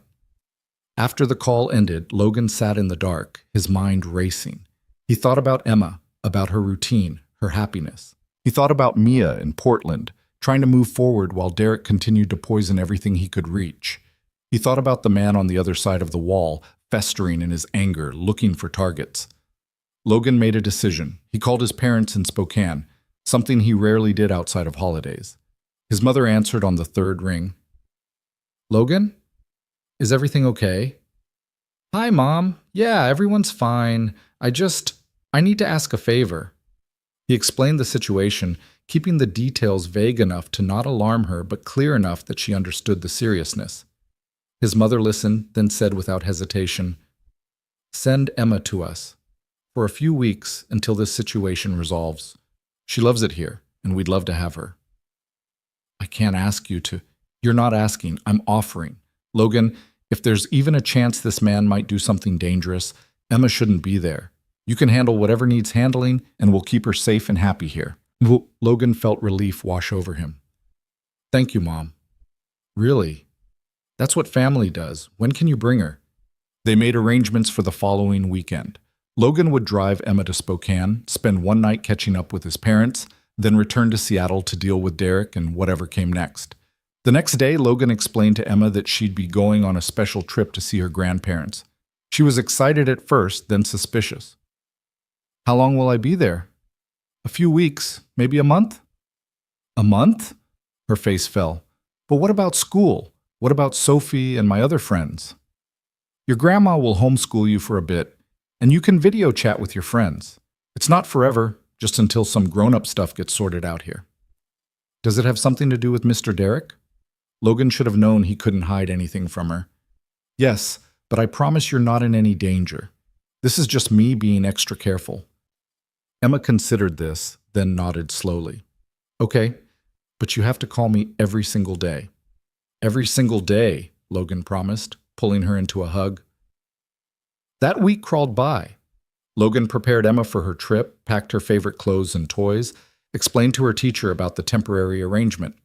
He also sent all his documentation to Detective Morrison, who confirmed that a restraining order hearing was scheduled for the following month. On Thursday evening, Mia called, her voice tight with stress. Did the detective contact you? She did. I sent her everything I have. Logan, I'm so sorry. I never meant for you to get dragged into this. For Derek to target you because you helped me? Stop. None of this is your fault. Derek's behavior is on Derek, not on you. I know, but... Her voice cracked. I feel guilty. You've been nothing but kind, and now you're dealing with his retaliation. I'd do it again, Logan said firmly. In a heartbeat. You needed help, I helped. That's all there is to it. Mia was quiet for a moment. The detective said I should stay in Portland, not come back for the hearing unless absolutely necessary. She said Derek's getting more unstable, more fixated. She told me the same thing. I'm sending Emma to my parents' place in Spokane this weekend, just as a precaution. Oh, Logan, Mia's voice broke. This is so messed up. All of this, it'll resolve. The restraining order will go through, Derek will have to back off or face real consequences, and eventually he'll move on to someone else or somewhere else. I hope you're right. They talked for a while longer, and when they finally hung up, Logan felt the weight of everything pressing down on him. He was doing the right thing, protecting Emma, helping Mia, standing up to Derek, but it was exhausting and lonely. That Saturday, Logan drove Emma to Spokane. She chattered excitedly for the first hour, then grew quiet, staring out the window at the passing landscape. When they finally pulled up to his parents' house, a modest ranch-style home with a huge backyard, his mother was already waiting on the porch. Emma ran to her grandmother, and Logan watched them embrace, feeling both relief and sadness. His little girl would be safe here, far from Derek's escalating instability. But she shouldn't have to be here. She should be home, in her own bed, living her normal life. That night, after Emma was asleep, Logan sat with his parents in their living room and told them the whole story. His father, usually stoic and reserved, looked genuinely angry. This Derek character, he's dangerous? Potentially, he's escalating. The police are taking it seriously. And this Mia, she's important to you? Logan hesitated, then nodded. Yeah, Dad. She is. His mother smiled gently. We could tell from the way you talked about her. She sounds like a strong woman who's been through something terrible. She is, both of those things. Well, we'll take good care of Emma for as long as you need, his father said. You focus on handling this situation and keeping yourself safe. Logan drove back to Seattle the next morning, Emma's tearful goodbye echoing in his ears. The apartment felt impossibly empty when he got home that evening. No daughter's laughter, no art projects on the table, no reason to make dinner or keep a schedule. Just Logan and the quiet, and the awareness that Derek was right on the other side of that wall, probably already aware that Emma was gone. Logan made himself dinner, then sat on the couch with his phone, scrolling through photos of Emma. His life had become so small and focused on her that without her presence, he barely knew who he was.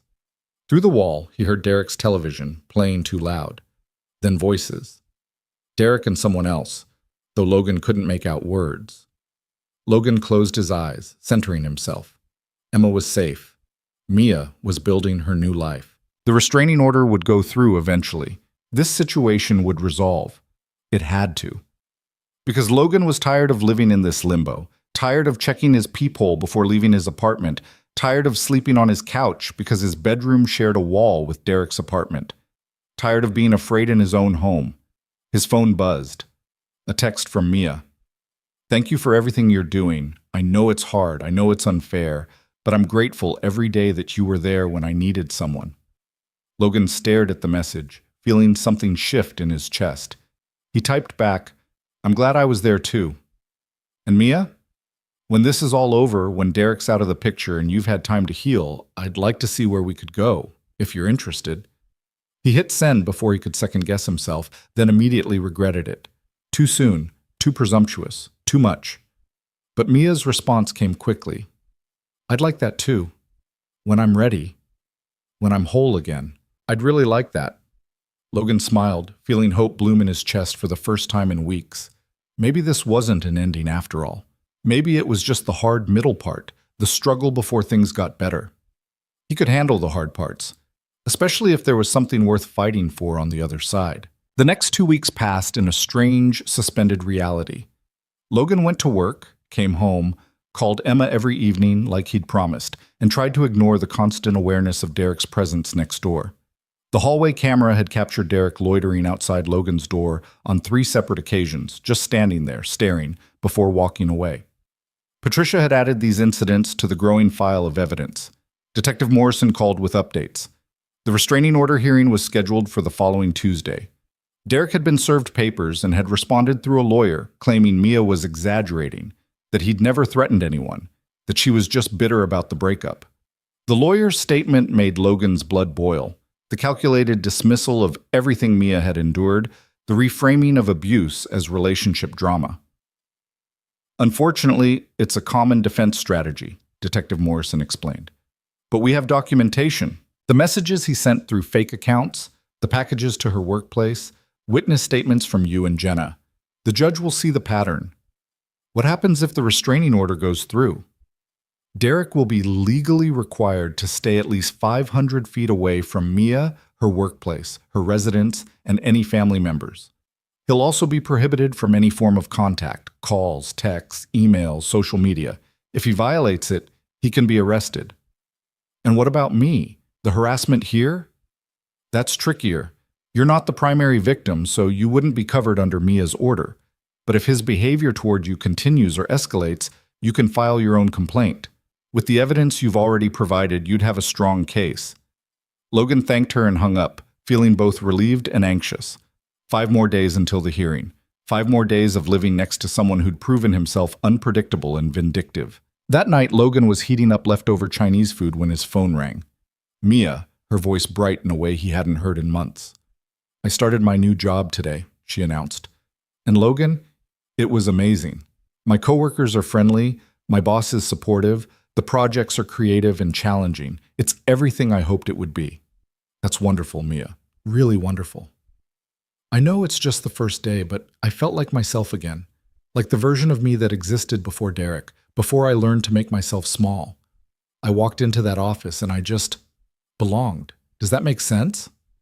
"Perfect sense." "And tonight, I'm sitting in my new apartment, my apartment, with my name on the lease and nobody else's. And I'm eating takeout and watching whatever I want on TV, and nobody's checking my phone or questioning my choices or making me feel guilty for existing." Her voice caught. "I didn't realize how much I'd lost until I got it back." Logan smiled, leaning against his kitchen counter. "You sound happy." "I am happy. Scared sometimes, still processing a lot, still working through things in therapy. But happy." She paused. "The hearing's on Tuesday." "I know. Detective Morrison called me today." "Are you going to be there?" "They said I could testify if needed, as a witness to the harassment. So yes, I'll be there." "Thank you." Mia's voice softened. "I hate that you have to deal with any of this. I wish I could make Derek just disappear, move away, leave both of us alone. We'll get through it. A few more days." They talked for another hour, and when they finally said goodnight, Logan felt that same complicated mix of emotions. Happiness for Mia's progress, longing for something he wasn't sure he could name, and the persistent anxiety that Derek wasn't done making their lives difficult. Sunday morning, Logan woke to silence. No music from next door, no footsteps, no television. The quiet felt ominous rather than peaceful. He checked the hallway camera footage on his phone. Patricia had given him access after the third loitering incident, and saw that Derek had left the building around midnight and hadn't returned. Logan tried to shake off the unease, telling himself Derek had probably just gone to stay with friends or family. But something felt wrong. He texted Detective Morrison, letting her know about Derek's absence, and she responded that she'd look into it. The day dragged on. Logan cleaned his apartment, caught up on work emails, called Emma, who was having the time of her life helping his father build a birdhouse. Everything was normal, except for the persistent feeling that something was building, some storm about to break. Monday morning, Logan was getting ready for work when his phone rang. "Detective Morrison," her voice clipped and serious. "Mr. Carter, we have a situation. Derek Hartley's car was spotted in Portland last night. Someone matching his description was seen near Mia Bennett's apartment building around 2 a.m. We've contacted Portland PD and they've increased patrols in her area, but I need you to call Mia and make sure she's aware and staying vigilant." Logan's blood ran cold. "He went to Portland? He drove 4 hours to—" "We can't prove it was him yet. The witness didn't get a clear look. But given the timing and the description, we're treating it as a credible threat. The hearing is tomorrow, and he may be trying to intimidate her into not showing up." Logan immediately called Mia. She answered on the first ring, her voice tight with fear. "Jenna already called me. The police were just here. Logan, what if he comes back? What if he tries to—" "Listen to me," Logan said firmly. "You're going to stay with Jenna and Marcus today and tonight. You're not going to be alone. Portland PD is watching your building and Jenna's. If Derek shows up, they'll arrest him immediately for violating the pre-hearing conditions." "I'm scared," Mia whispered. "I thought I was safe here. I thought putting distance between us would be enough." "You are safe. The police know what's happening. They're taking it seriously. And Derek knows that too. He's desperate and stupid, but he's not completely reckless. He won't risk arrest the day before the hearing." You don't know that. Logan closed his eyes, wishing he could be there, could stand between Mia and whatever threat Derek represented. You're right, I don't. But I know you're not alone. And I know that tomorrow you're going to walk into that courtroom and tell the truth, and Derek's going to face consequences for what he's done. Mia took a shaky breath. Will you call me tonight, before bed? I need to hear a friendly voice. Of course. And Mia, you're stronger than you think. You've already survived the worst of him. This is just the final hurdle. After they hung up, Logan sat on his couch, his mind racing. Derek had gone to Portland, had stalked Mia's apartment in the middle of the night. The escalation Detective Morrison had warned about was happening, and Logan felt helpless being 4 hours away. He called in sick to work, then drove to the police station. He asked to speak with Detective Morrison, and when she appeared, looking harried and stressed, he laid out his concern. Derek's fixated on Mia, but he's also fixated on me. I'm the one who helped her leave, the one he blamed. If he's desperate enough to drive to Portland, he might come back here and try something. My daughter is safely away, so I'm not worried about her. But I want to know, what can I do to protect myself? Detective Morrison studied him for a long moment. Honestly, the best thing you can do is not be alone. Stay with a friend tonight, somewhere Derek doesn't know about. After the hearing tomorrow, assuming the restraining order goes through, he'll be legally bound to stay away from both of you. But until then, he's unpredictable. I can't just hide. That's letting him win. It's not about winning or losing, Mr. Carter. It's about staying safe. Logan left the station feeling frustrated and impotent. He drove around Seattle for a while, just thinking. Finally, he texted his colleague Mark, asking if he could crash at his place for the night. Mark responded immediately with his address and a concerned, "Everything okay?" Logan packed a bag, left a note for Patricia explaining where he'd be, and drove to Mark's apartment in Capitol Hill. As he was pulling away from his building, he saw Derek's car pull into the parking lot. Their eyes met for just a moment, Derek standing by his car, Logan behind the wheel of his. And Logan saw the rage burning in Derek's expression. Then Logan drove away, refusing to engage, refusing to give Derek what he wanted. At Mark's place, Logan explained the situation in broad strokes. A friend escaping an abusive relationship, the ex-boyfriend's harassment, the upcoming hearing. Mark listened with increasing alarm. Jesus, man, you should have said something sooner. You've been dealing with this alone? I didn't want to drag anyone else into it. That's what friends are for, though, dragging each other through the hard stuff. Mark pulled out his couch bed, found extra pillows. You stay here as long as you need, and tomorrow, after the hearing, this guy will have legal boundaries he can't cross. It'll be over. Logan wanted to believe that. He really did. That night, he called Mia as promised.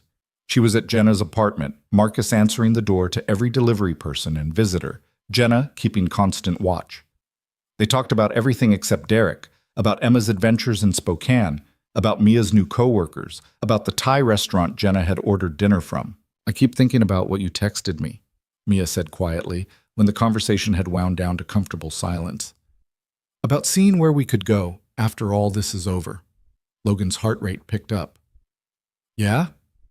I think about it too, more than I probably should given that I'm still working through everything. But Logan, you've been this constant in my life, this safe person who never asked for anything, never made me feel like I owed you, just showed up and stood beside me. She paused. I don't know what the future looks like yet. I don't know who I'll be when I'm fully healed, but I know I want you in it. I want that too, Logan said softly. And Mia? There's no rush. We've got time. Do we, though? What if Derek— Don't, Logan interrupted gently. Don't let him take up space in your head tonight. Tomorrow, the court will handle him. Tonight, just rest. They said goodnight, and Logan lay on Mark's couch, staring at the unfamiliar ceiling. Tomorrow would determine so much, whether Mia would get the legal protection she deserved, whether Derek would face real consequences, whether they could all finally move forward. Tuesday morning arrived gray and drizzly, typical Seattle gloom.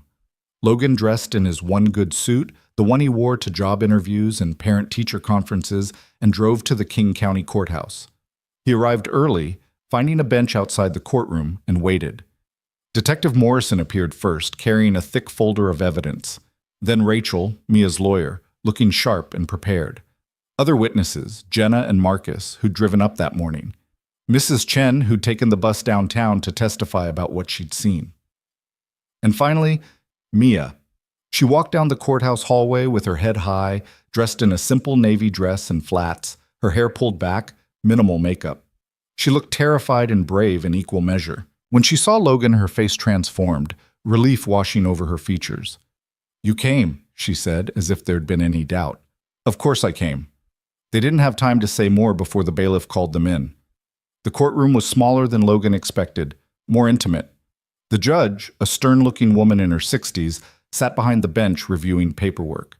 And at the defendant's table sat Derek, wearing a suit that probably cost more than Logan's monthly rent, looking contrite and harmless. The facade made Logan's skin crawl. The hearing proceeded with bureaucratic efficiency. Rachel presented evidence, screenshots of messages, photos of the damaged property, testimony from witnesses. Mia took the stand, her voice shaking at first but growing stronger as she recounted the abuse, the fear, the harassment that had continued even after she'd left. Derek's lawyer tried to paint her as vindictive, as someone seeking revenge for a failed relationship.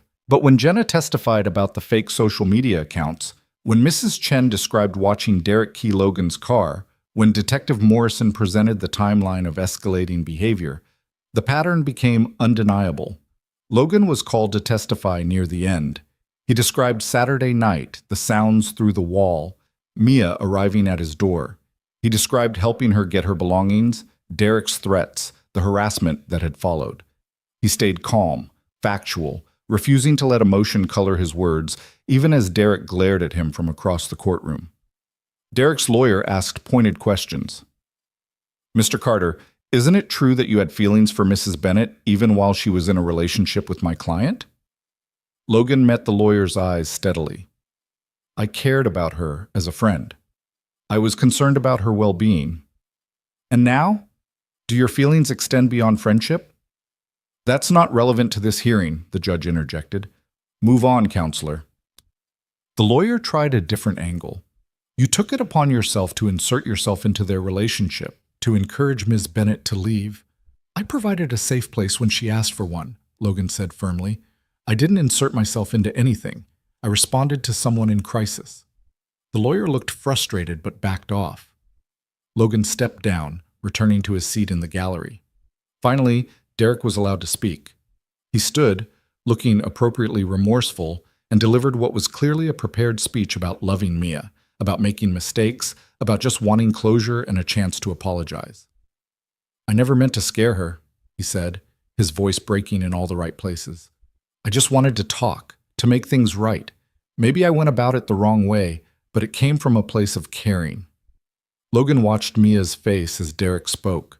She sat perfectly still, her expression unreadable. But Logan could see her hands clenched in her lap, could see the tension in her shoulders. She was holding herself together through sheer force of will. When Derek finished, the judge looked unimpressed. She reviewed her notes, looked at the evidence spread before her, and finally spoke. "Mr. Hartley, the evidence presented today paints a clear picture of a pattern of controlling and abusive behavior that has continued and escalated even after the end of your relationship with Ms. Bennett. The court finds sufficient cause to grant a permanent restraining order." Derek's face went pale. His lawyer started to speak, but the judge held up a hand. "You are hereby ordered to stay a minimum of 500 feet away from Ms. Bennett, her place of residence, her place of employment, and any family members. You are prohibited from any direct or indirect contact, including through third parties, social media, or any electronic means. You will also attend court-mandated anger management and domestic violence counseling. Violation of this order will result in immediate arrest and criminal charges. Do you understand?" Derek nodded stiffly, his jaw clenched so tight Logan could see the muscle jumping. "Additionally," the judge continued, "given Mr. Carter's testimony about harassment directed at him as retaliation for helping Mrs. Bennett, I'm extending the protective order to include him as well. Mr. Hartley, you are to have no contact with Logan Carter or his minor daughter. The same penalties apply." Derek's lawyer stood. "Your Honor, My client is willing to comply, but he does live in the same building as Mr. Carter. How is he supposed to? That's not this court's concern, the judge said sharply. Mr. Hartley made choices that led to this situation. He can make the choice to relocate. This hearing is concluded. The gavel came down with a sharp crack that seemed to echo through the small courtroom. Derek stood frozen, his lawyer gathering papers quickly.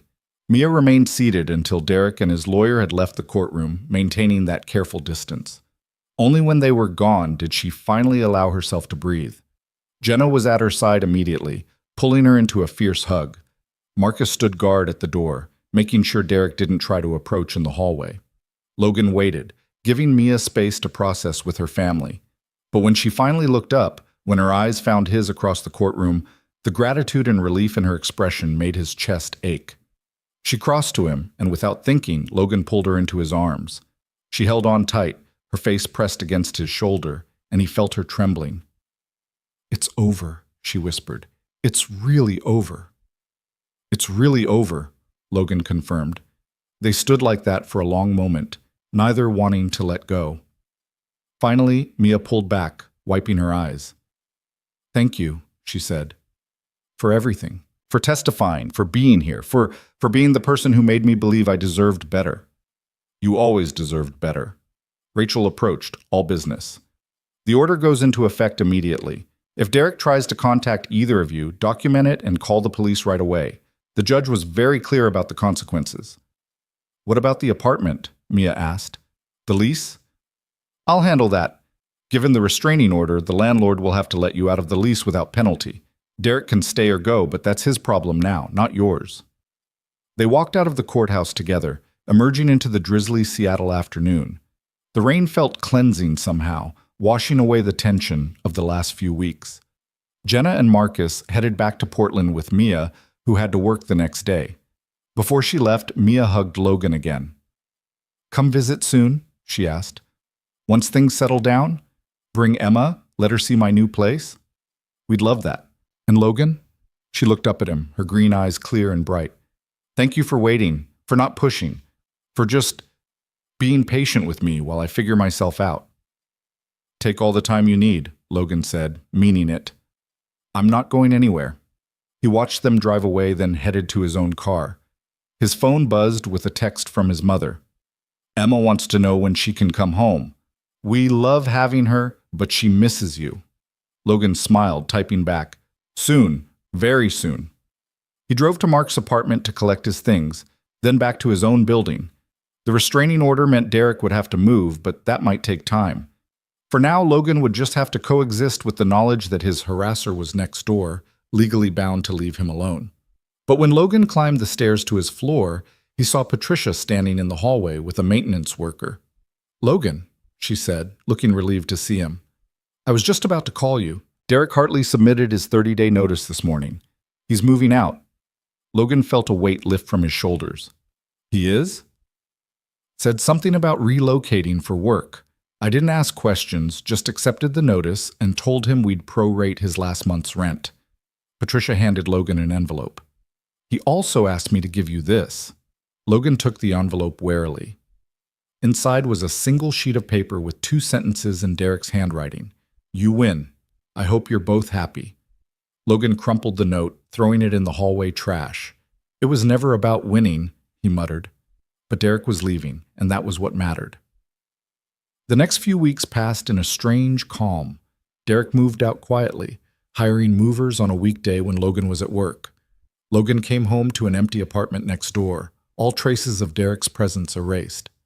A young couple moved in 2 weeks later, quiet, friendly, normal. Logan drove to Spokane to pick up Emma, who chattered nonstop the entire drive home about all the things she'd done with her grandparents. She seemed completely unbothered by the time away, already planning her next visit. Life returned to its comfortable routine. Work, parenting, soccer practice, homework. But something was different now. Logan found himself thinking about the future in ways he hadn't in years. Found himself hoping for something more than just the safe, predictable life he'd built.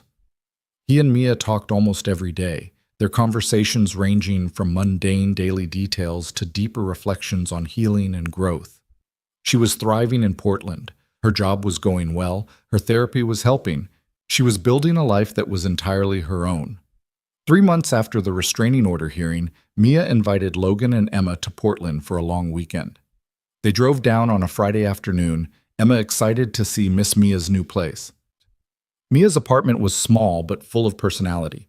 Colorful artwork on the walls, plants in every window, a cozy reading nook by the fireplace. She'd made it completely her own, and Logan could see the pride in her face as she showed them around. That evening, while Emma was engrossed in a movie with Jenna and Marcus in the living room, Mia and Logan sat on her small balcony, watching the city lights. "I've been doing a lot of thinking," Mia said, her hands wrapped around a mug of tea, "about what I want, who I want to be, what kind of life I want to build." Logan waited, his heart beating faster. "I'm not the same person I was when I knocked on your door that night. I'm stronger now, more sure of myself. I know what I deserve, and I'm not willing to settle for less." She turned to look at him. "And I know that what I want, what I'm ready for now, includes you, if you're still interested." Logan set down his own mug, reaching for her hand. "I've been interested since the moment you stood in my doorway asking for help. Maybe even before that. But I wanted you to have time, to be sure." "I'm sure," Mia said softly. "I'm sure that the way you showed up for me, the way you never made me feel like I owed you anything, the way you just steadily, patiently stood beside me. That's what love looks like. Real love. Not the twisted version Derek tried to sell me." "I do love you," Logan said, the words feeling both terrifying and right. "I think I have for a while now." "I love you too." Mia smiled, that full bright smile Logan remembered from college, before life had dimmed it. "So what do we do now?" "Now?" Logan pulled her closer, wrapping his arm around her shoulders. "Now we take it slow. We date properly, we let Emma adjust to the idea, we figure out logistics, Portland, Seattle, whether one of us moves or we try long distance for a while. We don't rush." "That sounds perfect." Mia leaned her head against his shoulder. "I'm good at slow now. I learned patience from the best." They sat like that as the evening deepened, comfortable in the quiet, in the promise of something building between them. Inside, they could hear Emma laughing at something Marcus said, the sound of ordinary happiness. Later that night, after Emma was asleep in Mia's guest room and Logan was making up the couch for himself, Mia appeared in the doorway. "Stay with me," she said quietly. I'm not ready for everything yet, but just to fall asleep next to someone I trust, someone who makes me feel safe." Logan followed her to her bedroom, and they lay down together on top of the covers, fully clothed. Mia curled against his side, her head on his chest, his arm around her shoulders. "This okay?" Logan asked. "More than okay." Mia's voice was already sleepy. "This is exactly what I needed." Logan held her as she drifted off, listening to her breathing even out, feeling the trust she was placing in him. There was no pressure here, no expectation. Just two people who'd been through something difficult together, choosing to build something new from the ashes of what had been. In the morning, Logan woke to find Mia already up, making breakfast for Emma, who was telling her about the birdhouse project with Grandpa. The scene was so domestic, so normal, so right, that Logan felt his throat tighten with emotion. This was what he'd been missing, what his safe, controlled life had lacked: connection, partnership, the messy, complicated, beautiful reality of letting someone in. They spent the weekend exploring Portland, visiting the Japanese garden, eating at food carts, playing board games at Mia's apartment. Emma warmed to Mia all over again, and Mia was patient and attentive, never trying to force a relationship, but letting it develop naturally. On Sunday evening, as they were loading the car for the drive back to Seattle, Emma tugged on Logan's sleeve. "Dad? Is Miss Mia your girlfriend now?" Logan glanced at Mia, who smiled and nodded slightly. "Yeah, kiddo, she is. Is that okay with you?" Emma considered this seriously. "Does that mean she'll come visit us in Seattle sometimes?" "If she wants to, yes. And maybe someday she could live with us?" "Maybe someday, but not for a while. We're taking things slow." Emma seemed satisfied with this answer. She ran to give Mia one more hug before climbing into the car. Mia walked Logan to the driver's side, and he pulled her close, kissing her forehead. "Thank you for this weekend, for letting us in. Thank you for being patient. for understanding that I needed time. I'd wait forever if that's what you needed. Mia kissed him then, soft and sweet and full of promise.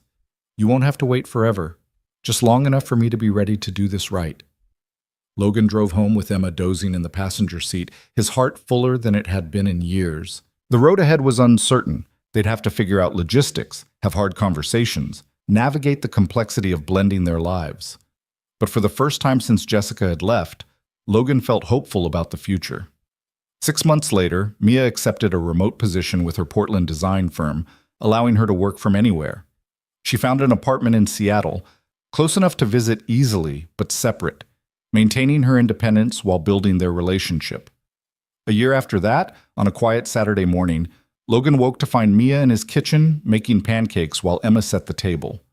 It had become their weekend routine, Mia staying over on Friday nights, the three of them spending Saturdays together as a family unit. "Morning," Mia said, kissing him as he shuffled in, sleepy-eyed. "Coffee's ready." Logan poured himself a cup, watching Emma and Mia work together to flip pancakes, their easy comfort with each other. This was what he'd been searching for without knowing it. Not the fairy tale romance, but the steady, real, everyday love that showed up and stayed. That afternoon, while Emma was at a birthday party, Logan and Mia sat on his couch, the same couch where he'd slept that first night Mia had knocked on his door. "I've been thinking," Logan said, taking her hand, "about the future, about what we're building here." Mia looked at him, her eyes bright. "Yeah?" "Emma's birthday is in 2 months. She's been asking if you could move in with us. And I know we said we'd take things slow, but Mia, it's been almost 2 years, and every day I'm more sure that this is what I want. You, here, with us. Permanently." Mia was quiet for a long moment, and Logan's heart started to sink. Then she smiled, that brilliant smile that still made his breath catch. "I was wondering when you'd ask," she said. "My lease is up in 6 weeks. I was hoping the timing would work out." Logan laughed, pulling her close. "So that's a yes?" "That's absolutely a yes." They told Emma together that evening, and her squeal of delight probably echoed through the entire building. The building where this had all started, where Mia had knocked on Logan's door asking for safety and found so much more. As Logan watched Mia and Emma plan which room would be Mia's office, watched them debate paint colors and furniture arrangements, he thought about that night 2 years ago, about the fear in Mia's eyes, the trembling in her hands, the desperate hope that someone would help. He'd helped.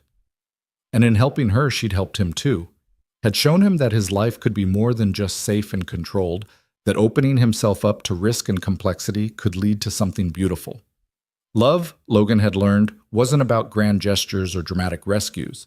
It was about showing up consistently, about creating safety without control, about offering support without strings attached. It was about patience and trust, and choosing each other every day, even when it was hard. It was about knowing that the right love didn't feel like a cage. It felt like freedom, like home, like the quiet certainty that whatever came next, you'd face it together. And as Mia turned to him, her eyes full of joy and love, and the peace that comes from finally being whole, Logan knew they'd found exactly that.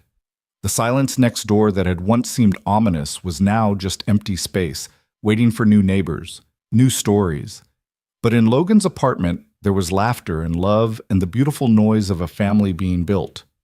Not despite the darkness they'd walked through, but because of it.